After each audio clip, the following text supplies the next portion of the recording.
Yeah, I'm still depressed. Like, I'm the only one drinking, but this. So wait, why is just mudslides make you angry or just tequila and Kahlua? I don't know how. I have a list of things I can and can't drink. Like tequila and Kahlua, someone's gonna get punched. That's it, really. What tequila is just known for that shit. Like that's the devil's gin. Like vodka, I'm way too friendly with people, so I don't drink it, especially in this day and age around people. Oh, yeah. That's true. It's like you might drink too much vodka. I'm like, Chris, God, she was so sexy. And Elliot, that's a dude. Because nowadays you can't even fucking tell. God damn. I mean, just look at the Adam's apple bobbing and Chuck Norris punching its way out of someone's throat when they talk. I'm like, that's a guy. How do you know? Look at that Adam's apple bob. Hi, how are you? Whoa. It's actually weird. We're on 67 now. We've never done one with just you and me, so it's... Yeah, it happens. Yeah. It's a rare occasion, but it was bound to happen. I think we talked about it in earlier ones. What's like Lewis for now? It's like, for him, I had to bring him to the emergency room. Selena was up for 2 days, so she's sleeping. Susan's in the attic doing something up there. Like the forbidden attic of forbiddingness. Yeah, really. So, no, I just wanted to put something out because, why not? It's Tuesday. We're not doing anything else besides catching up on video games later on. So, yeah, we gotta start getting some more co-op games going because, seeing all these damn games putting out there and everyone's so fucking busy. Like, it sucks too as you get older, you realize that shit. And I've said it before, like, damn, remember this time where it's like, damn, we had me, Carlton, and Mark, and Willie, and Clarendon, and Nate, and fucking, it was Takis, and you were around, and just now it's just getting you and me to hang out with all I can fucking muster. Yeah. It sucks. Like work, just crazy shit going on everywhere else. Yeah. What do you like Carlton? Carlton's been here a few times when he can, but his situation with Karen and the kids there, it's like he can't just have the time to do a Zoom meeting with us or play as many games, and just at his situation. Mark turned into a fucking introvert and never leaves his house. Like Clarendon's been in and out of jail. Willie haven't talked to in years. Like fucking sucks. Like that's why sometimes you miss being young for. When you're 15, you got 1,000 friends and you're put paused. That's what I was saying. That's why a lot of times you miss being a kid because damn, it's 15. I got fucking 200 friends and I got 3 people I talk to. Yeah. That's why I just tell people adulting is hard. I know I talk to some people and they're like, oh, when I get older, and I'm like, don't you fucking do it. That was remember Billy Madison with Adam Sandler? He's he's got a little fat kid by the cheeks and stuff. Don't do it. I tell people, they're like, well, when I'm 18, I'm like, when you hit 18, you're gonna be like, oh, I can't wait till 21. You hit 21 and there's nothing else to wait for. Yeah. That's why 21 is a good drinking age, because then you start getting more depressed and you want to drink. I say do 25 like some people plan. Then they actually have a reason to drink. It's like, fuck, man, I've been in the workforce for 5 years. I'm like, only 5? Get the fuck out of here. Add a 10 plus onto that, then come talk to me. Then there's some people only 20. Come when you hit 50, come and talk to me. I'm like, no. Yeah.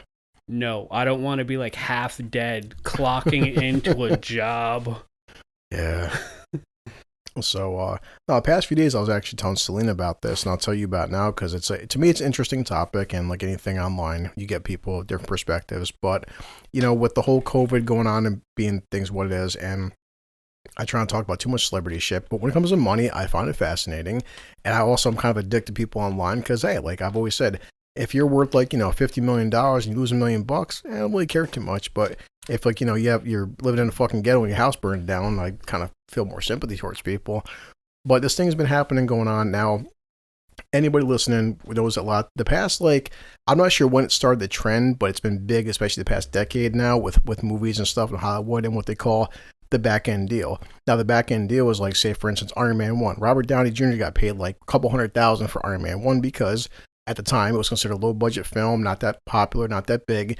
They thought it may bomb at the box office. Does $500 million. Okay. So then come Iron Man 2. Now let's fucking renegotiate our contract.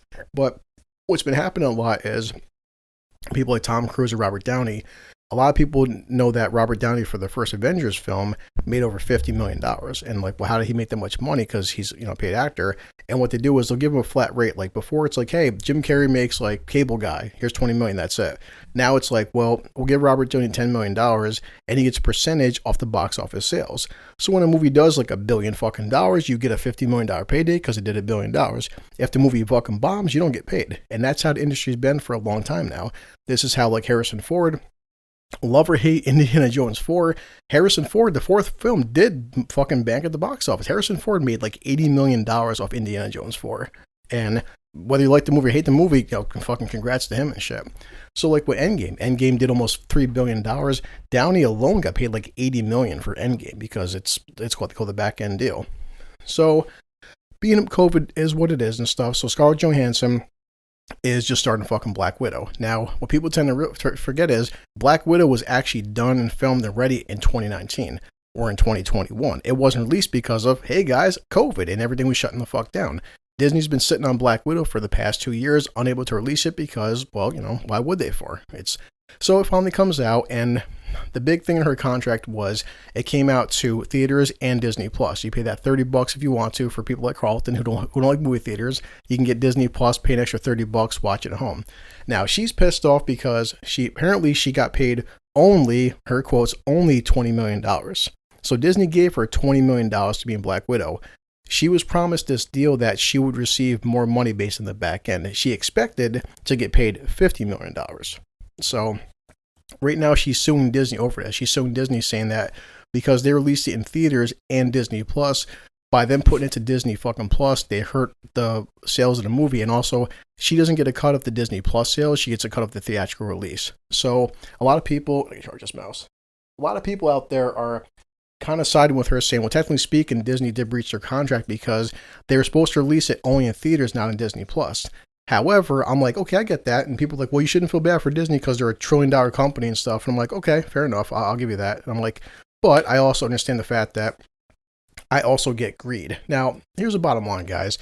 Whether you like it or not, COVID's a fucking thing. Theaters are not even at anywhere near 100% capacity. I've been seeing fucking movies for the past month now, and theaters are still not getting what they fucking did. And they may never return, who knows, going forward with COVID. So it was released on Disney Plus, and they said supposedly the movie made an additional $60 million in Disney Plus. So far, Black Widow's only made about $300 million worldwide. $300 million on a Marvel film is considered a box office bomb. Because of you got the marketing, the special effects. Reportedly, it costs $200 million just to fucking make it. Then you got fucking marketing campaigns. Like nowadays, depending on the budget of the film, like $300 million is good for like a Kevin Smith film because Kevin makes cheap ass fucking movies. What they are. A fucking Disney film that costs $200 million, you gotta fucking make at least $700-800 just to fucking make a profit off this shit. That's why the first Deadpool did so. Deadpool cost like $40 million to make, does $800 fucking million, box office fucking phenomenon and shit. Now, come Deadpool 2, though, you can tell they put a lot more fucking budget in Deadpool 2. It still made good money, but that's what comes down to it. When you have a $200 million fucking movie, it's like Batman vs. Superman. People would always say, oh, well, Batman vs. Superman made like $900 fucking million. Forbes was saying until it made $1 billion, it wouldn't turn over a fucking profit. That's how much money goes into commercials and marketing. And Kevin Smith was saying this shit with the whole Jane Silent Bob fucking reboot tour. Kevin's like, why? He's like, I'll make fucking whatever. Dogma, for example. He goes, Dogma cost $10 million to make it, and then the marketing department and Miramax want me to spend $30 million to promote it. He goes, hold a second. It costs $10 million to make it, and you're asking me I have to spend 3 times that amount just to fucking market it? Holy shit. So he goes, when it came to Jane Silent Bob reboot, he goes, I already have a built-in market. I got a podcast. I got a YouTube channel. I got a massive fan base. I'm going to go out and promote my own shit. And he goes, I'm not going to spend money on commercials and ads and guest fucking appearances. So again, with a film like Black Widow, whenever you see a commercial, a fucking Facebook ad, something on Pandora, Spotify, that costs money. So they'll spend $200 million to make it and another $100 million just to promote the fucker. And then you got other shit. So regardless of the fact that she's trying to say that because it went to Disney Plus, it cost her fucking money in the back end deal. And I'm like, okay, but if we want to crunch numbers, even if that $60 million on Disney Plus went to your fucking box office release, you still not even fucking broke $400 million yet. So for her to get $50 million fucking dollars, this film would have to easily make $1 billion. And I'm like, sweetheart, no offense,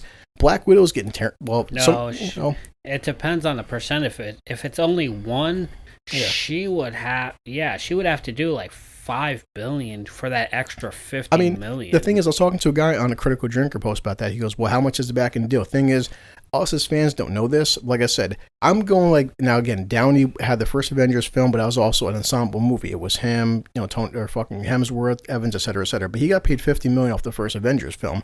That's off it did $1 billion fucking dollars. So what she expected to make was $50 million. Thing is, that's based on what though? It's like, is that $50 million?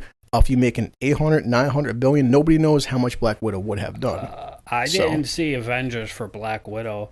I was like, oh yeah, an assassin, but I got the Hulk. Yeah. I got Thor. I got Captain America. Thank you. I got fucking Iron Man who flies compared to a girl with a couple of what looks like 9mm guns. Yep. A great sharp-tongued sense of humor, and a guy with fucking bows and arrows. Yeah. Who's really going to be more interested to go against Loki? Exactly. Oh no, here's my bow. They have a fucking Hulk. That was part of like I've read some of her lawyer statements. Her lawyers are like, Disney went back in their word, and her character Black Widow has been in the MCU, and her films have grossed billions of dollars. I'm like, whoa, hold a second. Her films? No, her films haven't grossed billions of dollars because, like you said, when she was part of the poster for Avengers, people were going to see the Hulk, like or fucking Thor and something. She was in Captain America 2, the Winter Soldier. They were going to see Cap, not Black Widow. It's simple as that. Like her character is not. It's like the selling point of it. She's an ensemble fucking character, but she hasn't had her own solo film. Now she finally has her solo film, but they're trying to say like, well, because of COVID and stuff, now Disney, it's costing her money. And I'm like, well, I said that depends on how you look at it. Like Iron Man 3 did $1 billion because by then it was Iron Man 3. He was in several fucking movies, plus it was Robert Downey. Robert Downey and Iron Man have a big box office draw. You're Black Widow. Yes, you do have a fan base. Yes, people do fucking like you. But like she was, I think, expecting going into this thinking that it's going to do $1 billion fucking dollars. And I'm like, you know what? Based on the fan reactions and the critics and stuff, even if COVID wasn't a thing and theaters were at 100%, there's no way, based on what I've seen, that your fucking film was doing $1 billion regardless. Not just that, but I'm pretty sure they have something in there. Okay, so she's upset about the $60 million made on Disney. If it was 1%, she'd only be getting $600,000. Yeah. That's what one guy was saying. One guy was saying, he's like, well, Chris, the breakdown numbers, actually $60 million would have been getting her an extra $10 million payday. I'm like, there's no way that's the math is up there because that math is off, dude. Because like again, that's like 16.5%. Because my thing is, if this Downey, and we're just going by past history, if Downey got paid a $50 million off a $1 billion franchise, look at the math. That's 5% roughly. But probably, I'm not sure. But yeah. It's about 5%. But if she was to get all that money, $10 million off of $60 million, that's roughly 16.5. Wouldn't 10% of $1 billion be that'd be 100 million? Yeah. 5% would be 50. Gotcha. Okay. And 1% would be 10 million. Okay. But you got to look at the wording and the contracts closely. If the lawyers are like, well, she was expecting 30 million. Yeah, but how much were the lawyers and her agents expecting to get paid out of that? They're not doing it for her benefit. Yeah. They're doing it for an extra payday. And guess what? A global pandemic hit. People are afraid to go to box offices. Exactly. Okay, so then let's say that they did only do, the theaters. Would they have gotten that extra 60 million?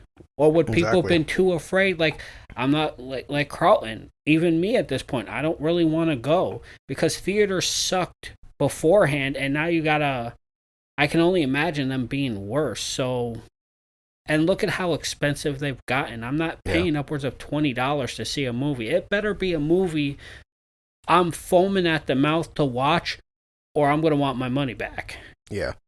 Compared to getting Disney Plus $30, you can see it as many times as you want. I mean, think about all the people who lost their jobs, less of an income. I'm going to take the better option of $30, see it as many times as I want, compared to $30, I can only see it once. That's how some people feel, Or twice if it's a dirt cheap theater. Yeah. And that's been a controversy. Like right now, I'm Googling, because this was a 10-day thing. So because how is Black Widow doing the box office? The 10-day office for Black Widow was 130 million stateside and 132 overseas, which a global take of 264. So again, now I told God this was from July 18th, but one guy said, well, Black Widow made it roughly about 330 million. I was like, okay, we'll say it did 330 million right now altogether. So let's just do a ballpark rough estimate. Add the 60 million that Disney fucking Plus made, you're still at a $400 million scale. On a $400 million box office, she's not getting paid $50 fucking million. So, and there's different factors, and people said this online, you know what, guys? And Black Widow is is it that it's because of COVID or Disney Plus, or is that maybe it's a shitty fucking movie?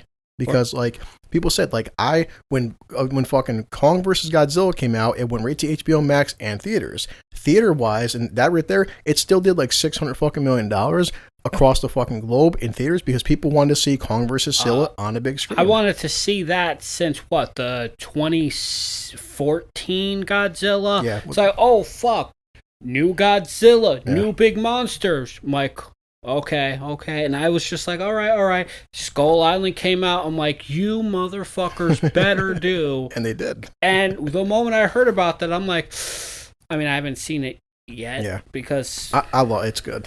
For what it is. But, it'll come out eventually. Yeah. What's on HBO Max right now?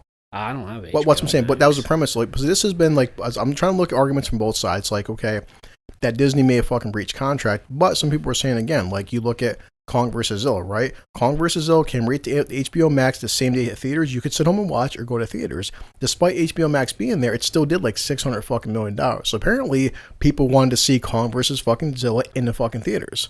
Wonder Woman 2 came out, bombed at the box office. You know why? Because Wonder Woman 2 is a shitty movie. That's why. The first one was a shitty movie. I know people are going to come at me but it's Wonder Woman. I'm like, yeah, and guess what? It was the Wonder Woman of the 21st century, where she knew this guy for a couple of weeks and she's like, oh, I'm such a strong woman, I like this guy, and just drops trow. I'm like, how much respect?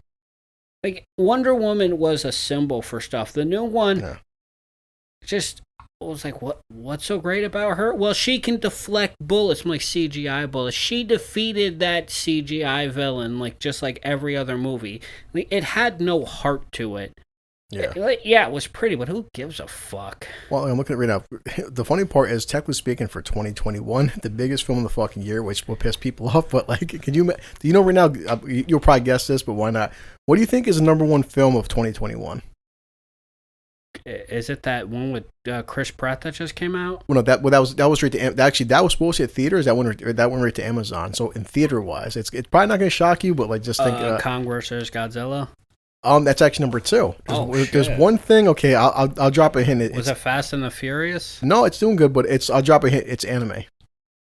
Yeah, you know what it is. Demon Slayer. Demon Slayer is a number 1 movie. No, not just in fucking Japan. In a globally, the number 1 movie of this fucking year is goddamn Demon Slayer. Well, look at when Super Dragon Ball Z Super Broly came out. People, they're like, oh, no, you had those idiots. Oh, nobody wants to see anime, and people were in lines to see it. Yeah. So the funny part is, out of all the fucking IP and everything going along, so it's kind of funny where a Japanese anime fucking movie is beating out a Marvel movie. So it's maybe is Disney fucking plus a factor? It could be, or it could be just well, Demon Slayer had no problem doing $500 million.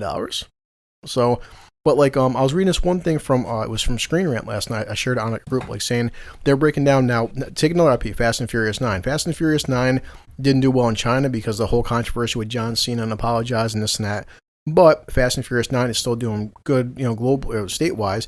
And this guy was breaking down. He goes, well, Black Widow the second week had an 80% drop off, and so 80%. The first week, everyone wanted to see a Black Widow film, for what they did, and it dropped off 80%. Fast and the Furious 9 came out second week, exact same thing, 80% drop off, and that didn't have Disney fucking Plus, and still 80% of people dropped off from week 2. So it's and that didn't. So it's Fast and the Furious had a second week drop off of 80%, and there was no Disney Plus. So what's your excuse then? This is what I do. I will watch a review about a movie, and I don't care that there's spoilers. I just want to make sure that it doesn't go too far into the stupidity factor. Now, if you gave me a ticket to see a movie, and you gave me options like Godzilla versus King Kong or Black Widow. I'm going for Godzilla versus King Kong. Yeah. Because why, like some people are saying, it was stupid, mindless fun. Yeah, there were people in there, but there'll always be people in these giant monster movies. Yeah. But would I want that, or do I want all the stupid shit with like the directors and stuff? Black Widow don't need no man. Yeah. It's like, no. I was like, you know what? I love you, Scarlet. I love that one movie where I saw your boobies. Yeah, I'll watch it too. I love Lucy, where she became that super intelligent woman. I love the beginning Black Widow, but towards Endgame, I wanted to shoot her in the fucking head because she was just this depressed. I don't know what to do because Tony Stark told us everything and I follow. So then you're not a leader. Why are you leading a movie when in Endgame where he's like, you know what, I just want my normal life. She's like, I don't know what to do. What about those earthquakes under the sea? They're earthquakes under the sea.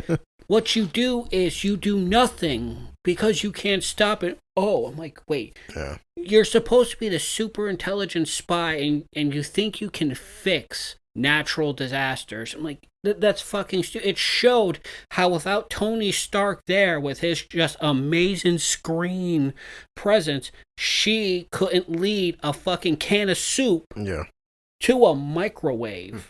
And if people watch these movies, you'll see in Iron Man, I believe 2, she first popped up. Yeah, it's like, okay, you're awesome, but you take Tony Stark away too long, and she has to look to, like, there's Hawkeye and her fighting, and Hawkeye's the one, like, oh, this reminds me of Bangladesh. I think we see that differently. And she has to go off of somebody. And from the reviews I've seen, it's just like all these indecisive females who literally just feed off of each other. Well, I don't know what to do. Well, fuck, I was hoping you knew what. Well, how about Taskmaster, since that's a man? Yeah, it's like the drinker was saying. If you actually watch fucking Black Widow, her airtime, she doesn't really have that much airtime in her own film. So it's like, so technically speaking, you're even doing less work. But I just pulled up the box office just to make a point that like Fast 9, it's like, is Fast 9 a flop? Like, well, no, Fast 9 so far is on a budget of $200 million, and it's already done $642 million. Now, again, Black Widow has not even fucking touched that. They want to say, well, it's Disney Plus, but again, factor in Disney Plus to fucking the global box office, you're still like $200 million behind Fast 9. So, and like I'm reading the article right here, it says, is Fast 9 a flop? Yes, Fast 9 won't hit Fast 7 and Fast 8 did over $1 billion. It also says that was before fucking COVID. So the main factor could be like, COVID still is, it's for a franchise like Fast 9 to do not even like half of technically what Fast 7, Fast 8. Is it stupid? Is it corny? Yes, but COVID still is a fucking thing. So it's like, it's like she wants to fucking blame Disney Plus, but the main fucking thing is COVID. Because like you said, there's still people that want to see movies, but they're afraid to go out to theaters. And I can't blame them. So it does come down to this thing where it's like I say, she's pissed off fucking Disney, but it's like, is Disney the really fucking problem? The fact that, sweetheart, there's a global pandemic. And I've been reading fucking things where it's like, now apparently Warner Brothers was smart. Warner Brothers actually gave Gal Gadot, whether like Wonder Woman 2 or not, it was shitty, but they gave her extra fucking money. They gave Suicide Squad comes out Friday, and that's going to be on HBO Max as well. They gave James Gunn, director, extra money because they figured it won't do as good at the box office. Actually, Dune looks fucking amazing. They gave the director, Villeneuve, they gave him more money because you can watch Dune in theaters or on HBO fucking Max. So WB actually did take like a couple $100 million, put it to the side, and pay their people extra fucking money. Disney's not doing that. And it's like, well, so technically speaking, Disney, it may be a fucking moral gray point, but like technically speaking, Disney doesn't owe you extra fucking money because people tend to forget this. It happens all the fucking time, guys. It's called show business. And from a business standpoint, why would they want to give you, said you got paid $20 million, right? You think you were owed fucking 50, but there's nowhere saying that you actually were owed 50. So it's like right now, she's suing them for an extra $30 million. But is that $30 million actually owed to you? Well, I mean, you could put it in, this is how I see it. It's like any other job. Say me and you started a company. Yeah. And, we both get our wage and all that. And they're like, well, if we do really good for such and such, we've been known to give out bonuses. Yeah. this is what it sounds like. It's like, well, if it does good, we've been known to give out bonuses. Exactly. Now, we could be in two different areas because, look at Chris Pratt's movie where everyone's fawning over it like, this is what I wanted compared to hers. You have two people who are actors. Yeah. I know some assholes are going to be like, why a man and a woman? These are the only two people I can think of because people are praising what Chris Pratt did. Yeah. And people are like, Black Widow was okay, but they expected more. And maybe he got a bonus, maybe not. What I respect about Chris Pratt is he doesn't like to talk about shit like that. He doesn't. No. But I believe another issue is Disney told her pay rate for the movie, and she didn't. Yeah, that's why she got pissed off. Well, it was since she started this lawsuit. Disney's like, okay, well, we're going to put out there that you got paid $20 million, and she got pissed off about that. And everyone's like, so that's been my take the past few days. Like, guys, and we'll talk about this later, you and me, because you mentioned the whole Biden thing and stuff, and the whole like people being homeless and stuff.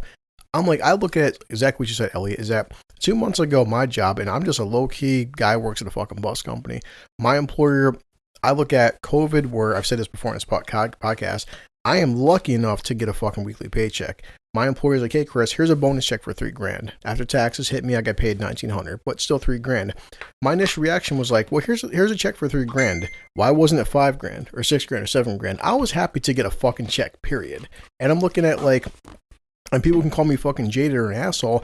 I told this to some Scarlet Johansson supporters. Well, Chris, she got fucking paid $20 million. She said it so like she has to pay her assistants, her lawyers, and blah blah, and these people. And I'm like, okay, that's true. And there's taxes taken out, agents. I'm like, so let's just say for argument's sake, because I'm not stupid enough to know that she didn't get $20 million fucking dollars by any means. I'll just lowball and say she got paid. Her take home pay after $20 million was say $5 million. We'll just say $5 million fucking dollars. Because I guarantee you that between her taxes, her agents, her personal assistants, blah blah, she got paid $5 million fucking dollars. I'm like, guys, how many businesses, even Albany past week, Cafe fucking Hollywood now is permanently shut down.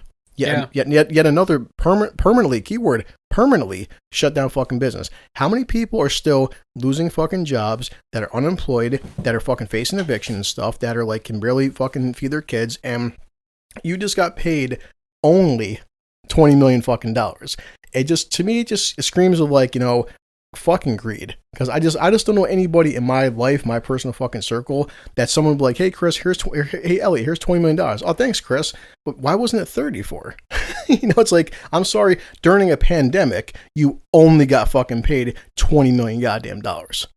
I mean, good God, $5 million, I could be set for the rest of my life. Yeah. And probably my niece and a couple of other people. Yeah, and I said that. It's like, as somebody like me and my girlfriend, she's sleeping right now, but like, her bills are fucking paid for a week. My bills are paid for a week. We got things to like, canned goods. We, put gas in the car. We just got essentials, hygiene, blah, blah. But for argument's sake, for the most part, I got $25 to spend for the week. Now, my birthday's coming up, but like, it's a point that, and I was saying to her, and she's laughing. I was like, Salena, all your bills are paid. My bills are fucking paid. We got food in our bellies, roof over our head, pretty good. Car's running pretty decent. But for play money, we got $20 for the fucking week. Imagine if someone handed you a check of only $5 million fucking dollars. And that's what really irks me. I would probably die, honestly. I think I would go into complete and utter shock because I'd be thinking I'd be gone. People would not find me after that. I would find a nice place. But so also said, like, to break it down more though, but that's the thing, it's like the key word was she expected to make 50 fucking million. Also, you expected to make that back in 2019 before fucking COVID hit. Now, 2019, maybe a Black Widow film would have done $1 billion. But honey, this is 2021. The movie came out in July of 2021. COVID is a fucking issue. I would have thought Godzilla versus King Kong would have did $1 billion as well. It did fuck $500 million because of COVID. But that's the thing. Fast and the Furious just did 600 fucking million during COVID. These movies are successful. So what is your excuse? Is it because COVID's a factor, or maybe a lot of people just didn't like your shit? Well, you can also put inflation a thing. The fact that most theaters don't have enough people to run all of the theaters at once. There's so many factors. Exactly. And honestly, you're a celebrity. Your first thought would be, did I make something good enough for these people? Because I noticed that there are some actors or actresses, like you can tell Chris Pratt, he really goes out there to try to, give it his all. Ryan Reynolds, like, I swear to God, that Free Guy, Yeah, that looks I'm gonna fucking amazing. I'm going to see Free Guy. You have some people who you can tell love their job. I mean, and they really just give it their all, whether it's just voice acting because, it's computer generated or something, or like Deadpool, you can't see their face because they're voicing a character under a costume or whatever. They're actually there. But you can tell from someone's performance that they really wanted to give something to people to really help them. Like, I can understand she's pissed off about Disney and stuff, telling her business. And I would rightfully too, and I would sick my lawyers on them as well. Like, you have no right to tell my personal information like that, especially during a pandemic because, people are like, well, who are we going to rob? She got $20 million. You're putting a target on someone's back. But at the same time, to expect so much more, did you put in the effort to really make it shine? And that's see, this is what happens. See, this is like I try being central about this, looking from both sides. I get the fact that she's pissed off. She wanted more money. They breach her contract. But like you were saying, the thing is, they didn't release her information until after she put a lawsuit. Like, people were saying, you could have did this behind the scenes. You could have fucking talked to Disney. Now, apparently her lawyers got in contact with Disney, and Disney decided to go forward and not respond, which they don't legally have to. And they said they decided to get some money back. And the thing is, people understand Disney is a company. Companies are trying to make money. They're trying to fuck their own business. They're not putting it on Disney Plus to lose money. They probably put it on Disney Plus thinking, look, you know what, then that's an extra $60 million, like you said, Elliot, we'll make, because we wouldn't have made that in the box office, because people, like, trust me, they have analysts and stuff and people reading this shit that are looking at Kong versus Zilla, they're looking at Demon Slayer, they're looking at Fast 9. They're also looking at fucking fan reactions and critic reviews. If they feel like the fans aren't liking this shit right now, they're going to go on Disney Plus and try to make as much as they can back, because thinking this movie, fans aren't liking it. I don't think, I said this before, based on the fan reactions and the reviews and the word of fucking mouth, if Disney Plus wasn't a factor, this movie was not doing $1 billion. There's no fucking way. And with all this insanity going on, you want the company to get every penny possible, because the more pennies, the better a chance of a sequel, a prequel, whatever. This was supposed to be an origin story, so it could have been. Well, not to mention, it was supposed to be according to her last fucking film. Well, it's just like, but they always say that until, like, here's another fucking paycheck and stuff. Wait, for Black Widow or ever? Like, this is her last film ever. This is her last film as Black Widow. This is supposed to be her finale. So. But okay, so. Because she dies in Endgame, so this is a prequel. So, but if you read the comics, she's trapped in the Soul Stone, and it's fucking Adam Warlock gets everybody out, which makes no sense because now he's supposed to be in Guardians of the Galaxy 3, and he's the one who was supposed to fuck up Thanos. But I mean, if you want to talk about your last movie, see, now I got to compare it to something else. Fucking Wolverine. Yeah. Old man Wolverine. Let's compare these two. I saw that Wolverine a dozen times. I have yet to see Black Widow, and I would see the Wolverine one over that, because that is the just most insane goodbye for Professor X and Wolverine. And top look at their reviews and fan reactions, which are all positive. Well, you can tell from the very first appearance of Hugh Jackman as Wolverine, in that crazy ass little fucking cage fighting him. Rogue is sneaks into she sneaks into the bar and everything, and you're just like, you see those claws come out, and your jaw's dropping. You're like... First time I seen that, I was like, oh, shit. Oh, fuck, that's Wolverine. And then you see Sabretooth, and you're like, oh, fuck. And then you see his healing factor, and your jaw's just like, oh, my God. And then here's Black Widow with the outfit just up to her neck, because the male gaze is such a problem. Now, wait a second. It's okay to change something because you're like, oh, well, we don't want guys to eye them up too much. Okay, I completely understand. But if you change something too much, people are gonna lose interest. Yeah. Sorry, I mean, fuck, look at how Henry Cavill, people are like, I'm gonna fuck your brains out because, in The Witcher and Justice League, he had no shirt on, and women are like, oh my god, I want him to impale me and all. I mean, have you heard the interviews where he was talking about like these women are like the things, and he's like, whoa, stop, ladies. Yeah, that's okay, but the male gaze, because a little bit of cleavage. Yeah, but it just comes down to it's this lawsuit. I find it, for me personally, it's like I get her point, I get her fans' point, and I keep saying this is what people and celebrities, all these people that are fucking defending her, and I'm like, you do realize the fact that she doesn't know you, right? Doesn't care about you, and how much you make against Sweetheart? You make what, 45, 50,000 a year? So if Scarlett Johansson doesn't make an extra 30 million, why do you fucking care so much? Because you'll never see a penny of that shit. I come back and clap back saying, hey guys, I think it's goddamn hilarious, because like I said, maybe this is me being a blue collar person, or a person who has an average Joe that pays his fucking bills. But like I said, my job wasn't like, Chris, well, we said we were supposed to give you $5,000 because of COVID and sales are down and the buses aren't running so-and-so. Here's a check for $3,000. Instead of me being like, well, fuck, where's my $5,000 check? If they would have given me an extra check for $100, I'd be happy right about now. Like I wasn't expecting a $3,000 fucking check. They announced it like back in May. Hey guys, like for May and cost of living, we're going to give our employees a $3,000 check. I was not expecting that at all. The fact I got that, I'm just like, holy fuck, thank you. So it's like, my thing. This is 2021. Your film was made back in 2019.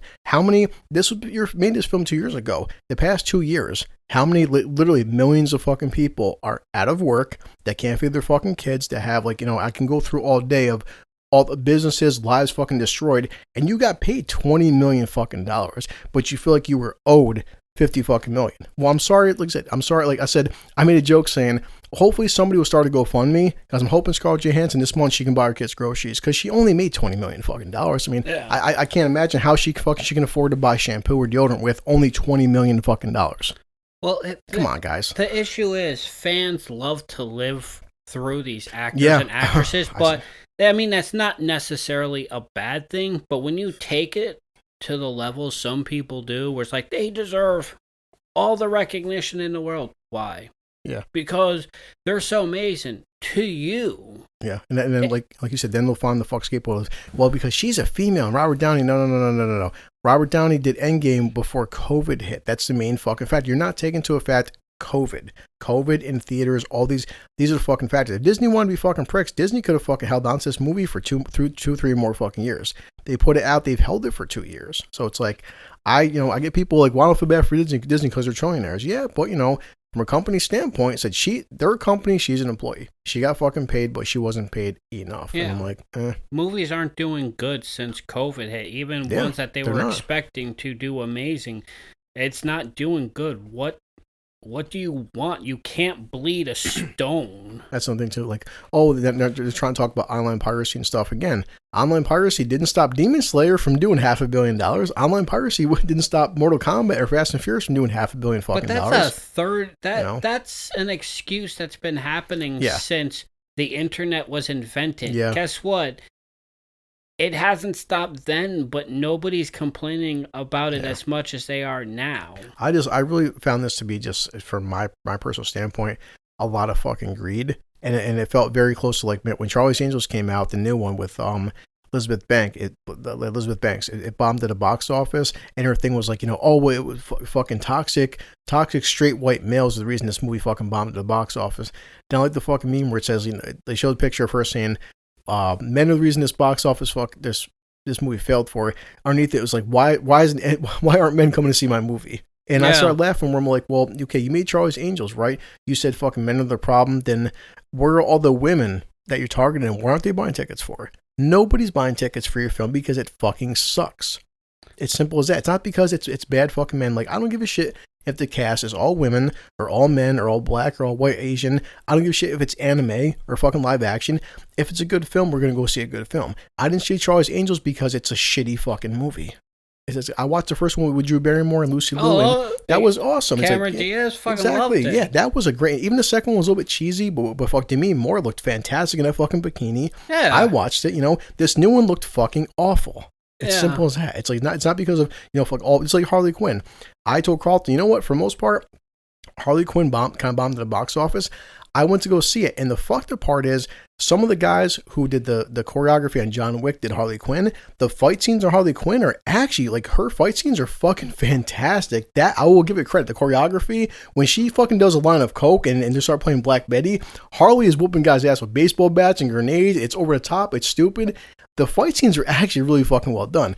It's a stupid fucking movie though, and they try saying, "Oh man, no, it had nothing to do with fucking men." It's just Harley Quinn was a bad movie. It's just like that's it. But you're talking about Harley Quinn, the one chick who's so obsessed with the Joker, who is a man who beat her, and if you watch the old videos and stuff, and right between the line, probably also sexually abused the shit out of her too. Yeah. I mean, the animated thing.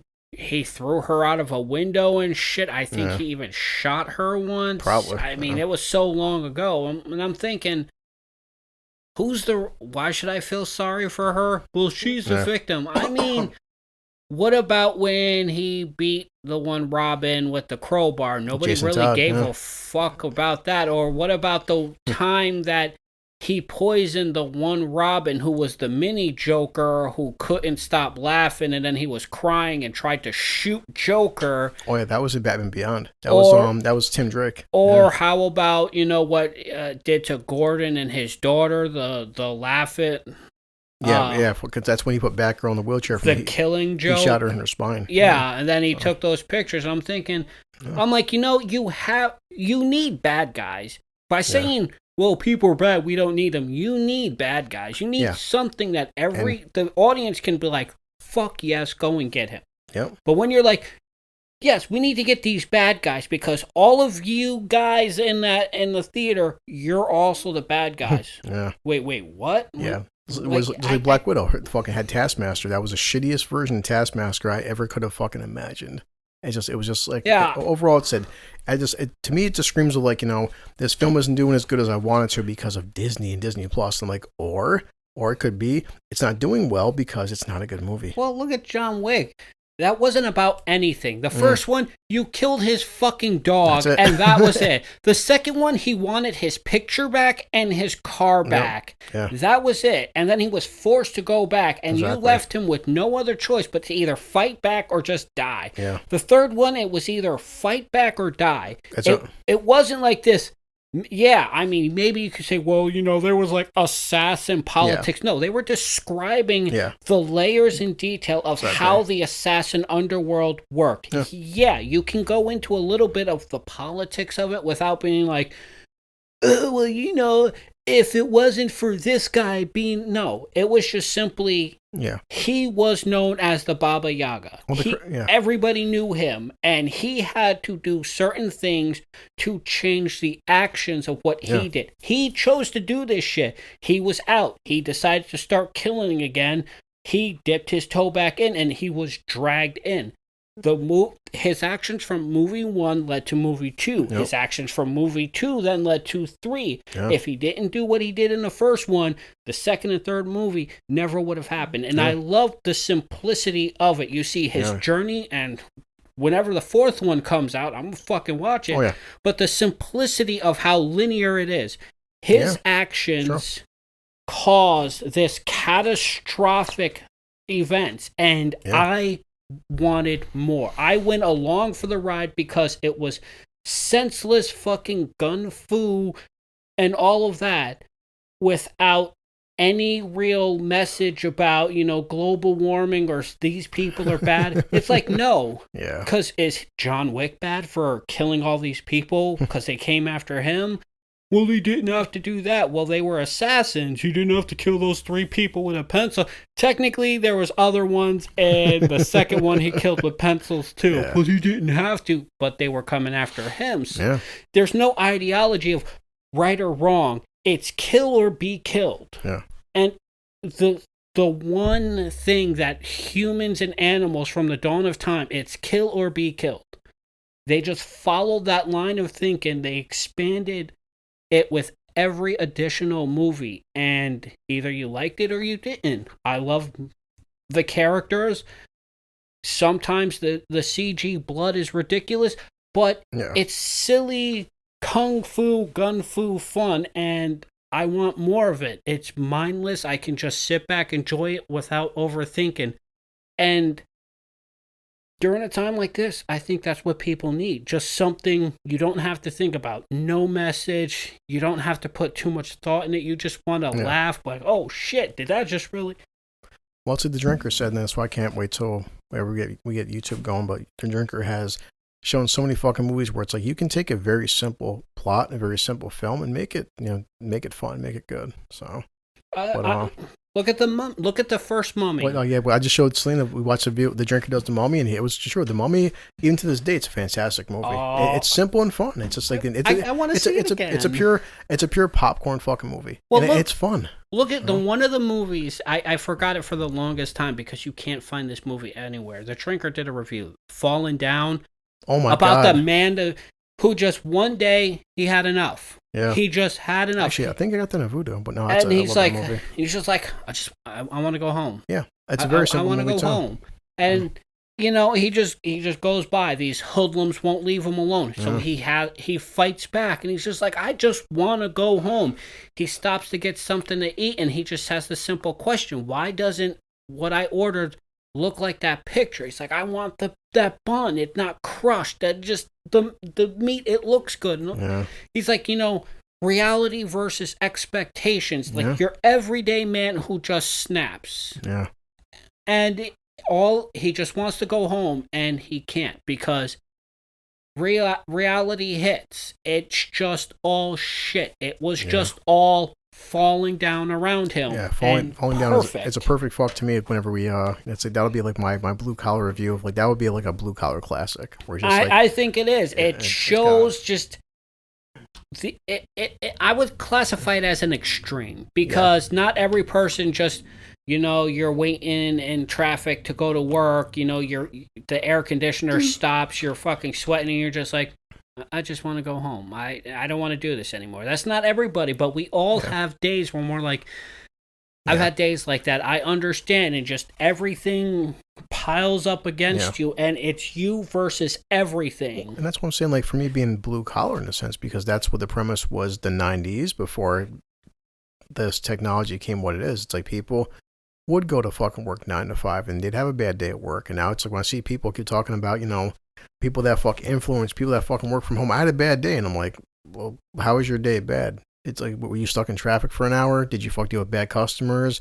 Were you out in the fucking heat? Were you out in the freaking cold? I had a bad day because, I was streaming all fucking day, and I had some bad interactions with people. I'm like, but you had interactions with fucking faceless usernames on a chat platform. Like, but in terms of your bad day, you literally sat home all fucking day. Like, no offense, you don't really know what a bad day is like. You want to see a bad day, come to my job for a fucking day. Yeah. If you want to see a bad day, go be a fucking nurse in an emergency room during COVID. You want to see a bad day. You sat at home all fucking day and you're a quote unquote influencer. Like, your bad day is bullshit. I'm sorry. Yeah. It's like, you're in an air conditioned room begging for money. Yep.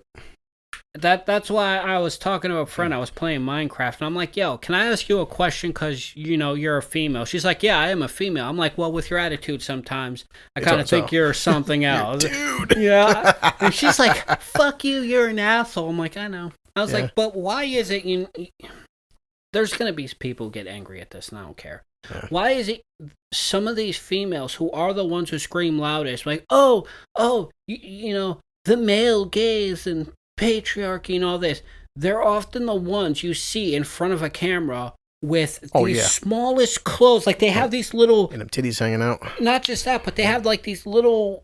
Looks like a 4-year-old's like tutu and stuff, and their fucking panties are hanging out. Oh yeah, that's what I love Twitch for. It's like, if you cared and you think your fans care so much about your personality, why don't you wear a fucking hoodie and sweatpants?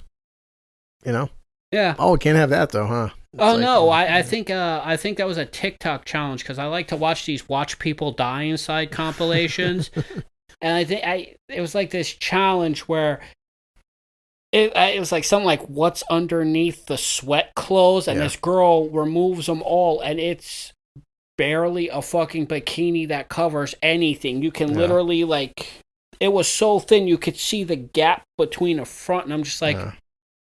that's all she's good for, isn't it? Oh, well, just definitely. the physical thing. It's like, yeah, it's like guys aren't watching shit for your personality, honey. like, remember, see, I'm so old. I remember 18 years ago, it's like, don't ever meet people online. They're gonna rape you. No one's gonna see you again. It's like a 500-pound guy who's gonna drug you and sell your organs and stuff. And like, I was like, okay. And I still met people. I'm like, yeah, oh my God, you're a person. You're just a chick. Yeah, there are some fucking things wrong with some people. Yeah. So, I mean, I'll just move on from that minute, but that's just like me. And like, I would love to have conversations with people, civil conversations, because people online, like you, Elliot, I pissed them off. And I just said, bottom line is, as somebody who works a fucking regular job and who's got plenty of friends and family and people I read about every day, when I hear about somebody making only 20 million, it's like, let me pull my fucking, my violin for you. Okay. Yeah. I'm sorry, Scarlet, that you only made fucking 20 million during a global pandemic. I really fucking hope that, maybe you can put gas in your car this month. Well, like I said, I do back up that Disney shouldn't have given out her wages like that. Yeah. But not defending it, but like, they only did that after she came out with the lawsuit. That was kind of like them saying, oh, you want to fuck with us? Now we're going to fuck with you.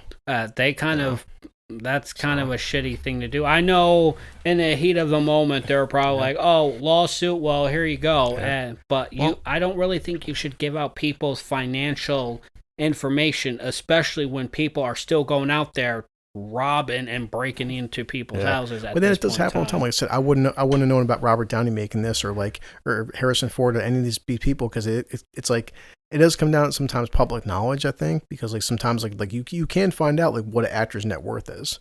Like, I mean, I can just Google it. Like, I just typed in Vin Diesel. Like, how much is Vin Diesel worth? Like, Vin Diesel often fast movies. Hey, it's like he's worth like $300 million. The Rock's damn near a billionaire. You can Google their net worth. Yeah, and shit, but like that's the only thing I'll really support is it's a dick move for them. Like, well, you got this much money, so that's kind of a dick move. I was gonna say it'll always be a fucking moral obligation, because like some people are like, well, why didn't Disney just cut her check for an extra $10 million and give it to her and shut her up? And it's like, okay, but what if they did? And she's like, well, $10 million isn't good enough. It's like, but let's say, but does Disney owe her that fucking money? I don't know, because it's like, it is a business, guys. This is a fuck business. They are a company. I said, that's like my job. My job pays me an hourly fucking wage. I'm not entitled to a bonus. I'm glad when I get them, but if I don't get one next month, I'm not gonna lose any sleep over it. They're not entitled. I'm not owed fucking bonus money. Like, especially if they don't hit their target, like you said. Yeah, they're going on 300 million and they have to make over a certain amount to get money back. Normally you only get a bonus if they hit that plus an additional marker. It's like, okay, well, we made our money back, but we need to hit this goal in order for us to get, maybe they were expecting like a $500 million and all that. But yet again, people also been waiting for 2 years, so people might have just lost interest. That's what you're saying. There's so many fucking factors, and for her to just come out and just say what's Disney's fault for like putting on Disney Plus, and like, again, Disney Plus made 60 fucking million. So on the back end deal, that would have been like an extra $100 in your fucking pocket, because that's what it is. Like, even with Disney fucking Plus, this movie wasn't making fucking bank, and that's why I just said I'm curious to see if this didn't go to fucking Disney Plus, what would have been your excuse? And this was saying, like, what's funny is, on a side note, Jungle Cruise just came out. Jungle Cruise stars The Rock, stars Emily fucking Blunt. I seen the fucking Rock posting yesterday on Facebook. Hey guys, this is Johansson, The Rock, and thank you for making Jungle Cruise #1. Thank you for making. Now it did like 40 million, which is not a big fucking number, but The Rock's just like, technically speaking, Jungle Cruise is the #1 film in the world. And he goes, I thank you guys for making this #1.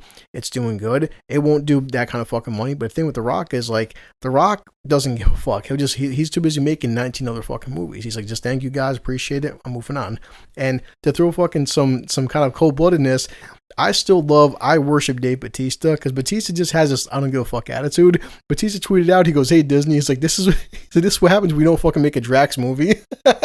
He's like, this wouldn't happen if you gave me a solo movie. I'm like, oh shit. I mean, some of the stuff Drax went through and did in the comics, I would actually be interested. But it's just funny because he was making a fucking joke. Like, he's like, if I got a solo movie, I wouldn't be suing you guys. Like, oh, he just said, fuck you to Scarlet. I mean, I feel like it could have been a kind of a jab, but Batista, his I don't give a fuck attitude, I love, because when James Gunn is back from Guardians of the Galaxy 3, when Disney fired them, he flat out said, he goes, Dave's like, listen, I love James Gunn. I've been friends with this fucking man. He goes, if you fire him, he goes, I'll never come back and do Drax again. Now, they hired James Gunn back. He's in Guardians 3, but like the fact is, Disney's like, fuck Disney. Batista flat out said, fuck Disney. And he goes, this is bullshit. I read his fucking tweets and like, yo, he wasn't Batista's like, I don't fucking need Guardians. I don't need Drax. I've got plenty of other stuff going on. And he does. Like, he's in Dune. And just like, but Batista, I respect the man. Like, anybody just says, fuck you guys. But he just fucking said, for him to go on Twitter and be like, yeah, guys, he's like, this lawsuit happened for Scarlett Johansson. If you made a Drax film, there wouldn't be a lawsuit. Cold-blooded. So if you made a movie with, I keep forgetting her, Gina Carano. Yeah. Yeah, Carano. I mean, I'd watch some of the shit if she reprised her role as Angel again. I'd watch that because there's just something about the character. Like I said, this also comes back to just how they portray their part. Did she give her all for Black Widow, or was she just so burnt out? It's like, let's get this over with. That's what I said. It comes down to your moral guidelines, your viewpoint. I said, I 100%, I get where people are coming from. Contracts were signed, money's fucking owed. And I'm like, but, you know, to be fair, that was a few years ago. COVID fucking has really just like, I just feel like, I don't care, during a global pandemic, you made fuck this much money and you wanted fucking more. I feel like that's extremely fucking greedy. It should have just been, hey, listen, it didn't do as well as we thought. I didn't get paid as much as I thought, but be happy that you got fucking paid this money. Because like the drinker would say, how long does it fucking take to film an action Marvel film? What, 6, 7 fucking weeks? I'll top it off and say maybe fucking 2 months, 8 weeks. So again, you just made $20 million in 8 weeks of fucking filming. And if you're listening to this and anybody online, how many hours will you have to work at your job to make $20 million? So do the math, people. I want to tell you, it would take, is that $1 million? I said she got paid $20 million. $20 million? Yeah. Said, that would take me 2 million hours, which I don't think I could do. I said, like me, I make, depending on overtime, I make anywhere from 75 to 80,000 a year. That's grossing. And that's me working all year long. This is me working 45, 50, 55-hour weeks, and you made $20 million. So I think people just need a reality check. Social media has just blown it all out of proportion. Like, this is some of the stuff that I wish never come out because it's kind of silly. And with everybody just going crazy, it doesn't help. It's like, how about this? You paid money to see it, okay. But if it wasn't good, it wasn't good. Because how many times have there been games or movies we were waiting for? Yeah. It just weren't good. Yeah. And we're not losing our shit about it. I mean, I'll give it a review. Like, you guys need to do better. You've been known for better stuff. What happened here? Well, we tried something new, and obviously it just didn't work. So, stick to what you're good at. But I know people like to kind of go off, but... So I wanted your opinion about this, and I'd ask it if we have more people, but just you and me, and I found this funny. So there's this dating app out there, and apparently this dating app is called Raya, which is Raya. It's supposed to be fucking for celebrities, like people like whatever, Ben Affleck or something, or like Matthew Perry, and it's supposed to be fuck for guys looking for girls. Now, I want to get your fucking take on this, and this is about this influencer, of course. Influencer, why wouldn't she be? So. Influencer who leaked a Raya conversation with Matthew Perry kicked off the app. And of course, a TikTok user, because, the whole 1-minute videos are so hard to do. But she leaked a FaceTime conversation with friend star Matthew Perry after matching him on Raya, has been booted off the app. Now, the whole point of this Raya app, and I'm going to keep reading more into this, but it's supposed to be about anonymity. It's like someone like Ben Affleck's been on there. Ben Affleck, sometimes these celebrities, they don't want to date other celebrities. They kind of want to be low-key and meet people.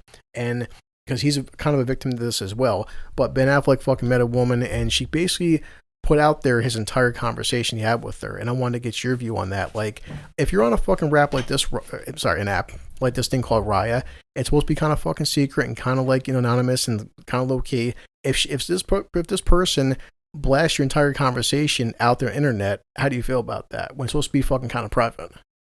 I would look through the guidelines and all that, and I would talk to the app about taking legal action against them. But I would still talk to a lawyer while doing so. But if the purpose of the app is that you're not supposed to talk about anything, it's these two. One, social media, nothing is technically private anymore. Yeah. But if the specific guidelines are that it's supposed to be that way, I'd fucking sue the other person. Yeah, this is saying that, in passing few weeks, a number of A-lister celebrities have been hung out to dry by influencers, quotation marks, on TikTok who leaked their dating rendezvous. So it's like saying Raya is essentially Tinder, except instead of the sexually available market being filled with photos of leathery 24-year-olds holding photos of fish they've caught, it's chock full of people like Cuomo's son, Moby, other celebrities like Matthew Perry from Friends. So it's supposed to be pretty exclusive. Applications require you, like you and me couldn't go on Raya because we're not popular enough. The funny part though is, of course, for females it's 100% fucking free because yeah. Applicants require you to include your Instagram handle and a referral from somebody who is already a member of the app. So technically speaking, even if you are a female, you need to have a friend who's on the app. You can technically make an application without a referral, but it's likely that you won't get in. So anyway, here's the conflame of the hour. Last week, influencer Kate Harrelson took to TikTok to share a recording of a FaceTime call she had with friends Matthew Perry. Now, we talk about this all fucking day. It's weird, but I can't blame the guy. So the conversation with Matthew Perry, right? Matthew Perry is from Friends. He's 51 years old. This girl's 19. So I see both angles.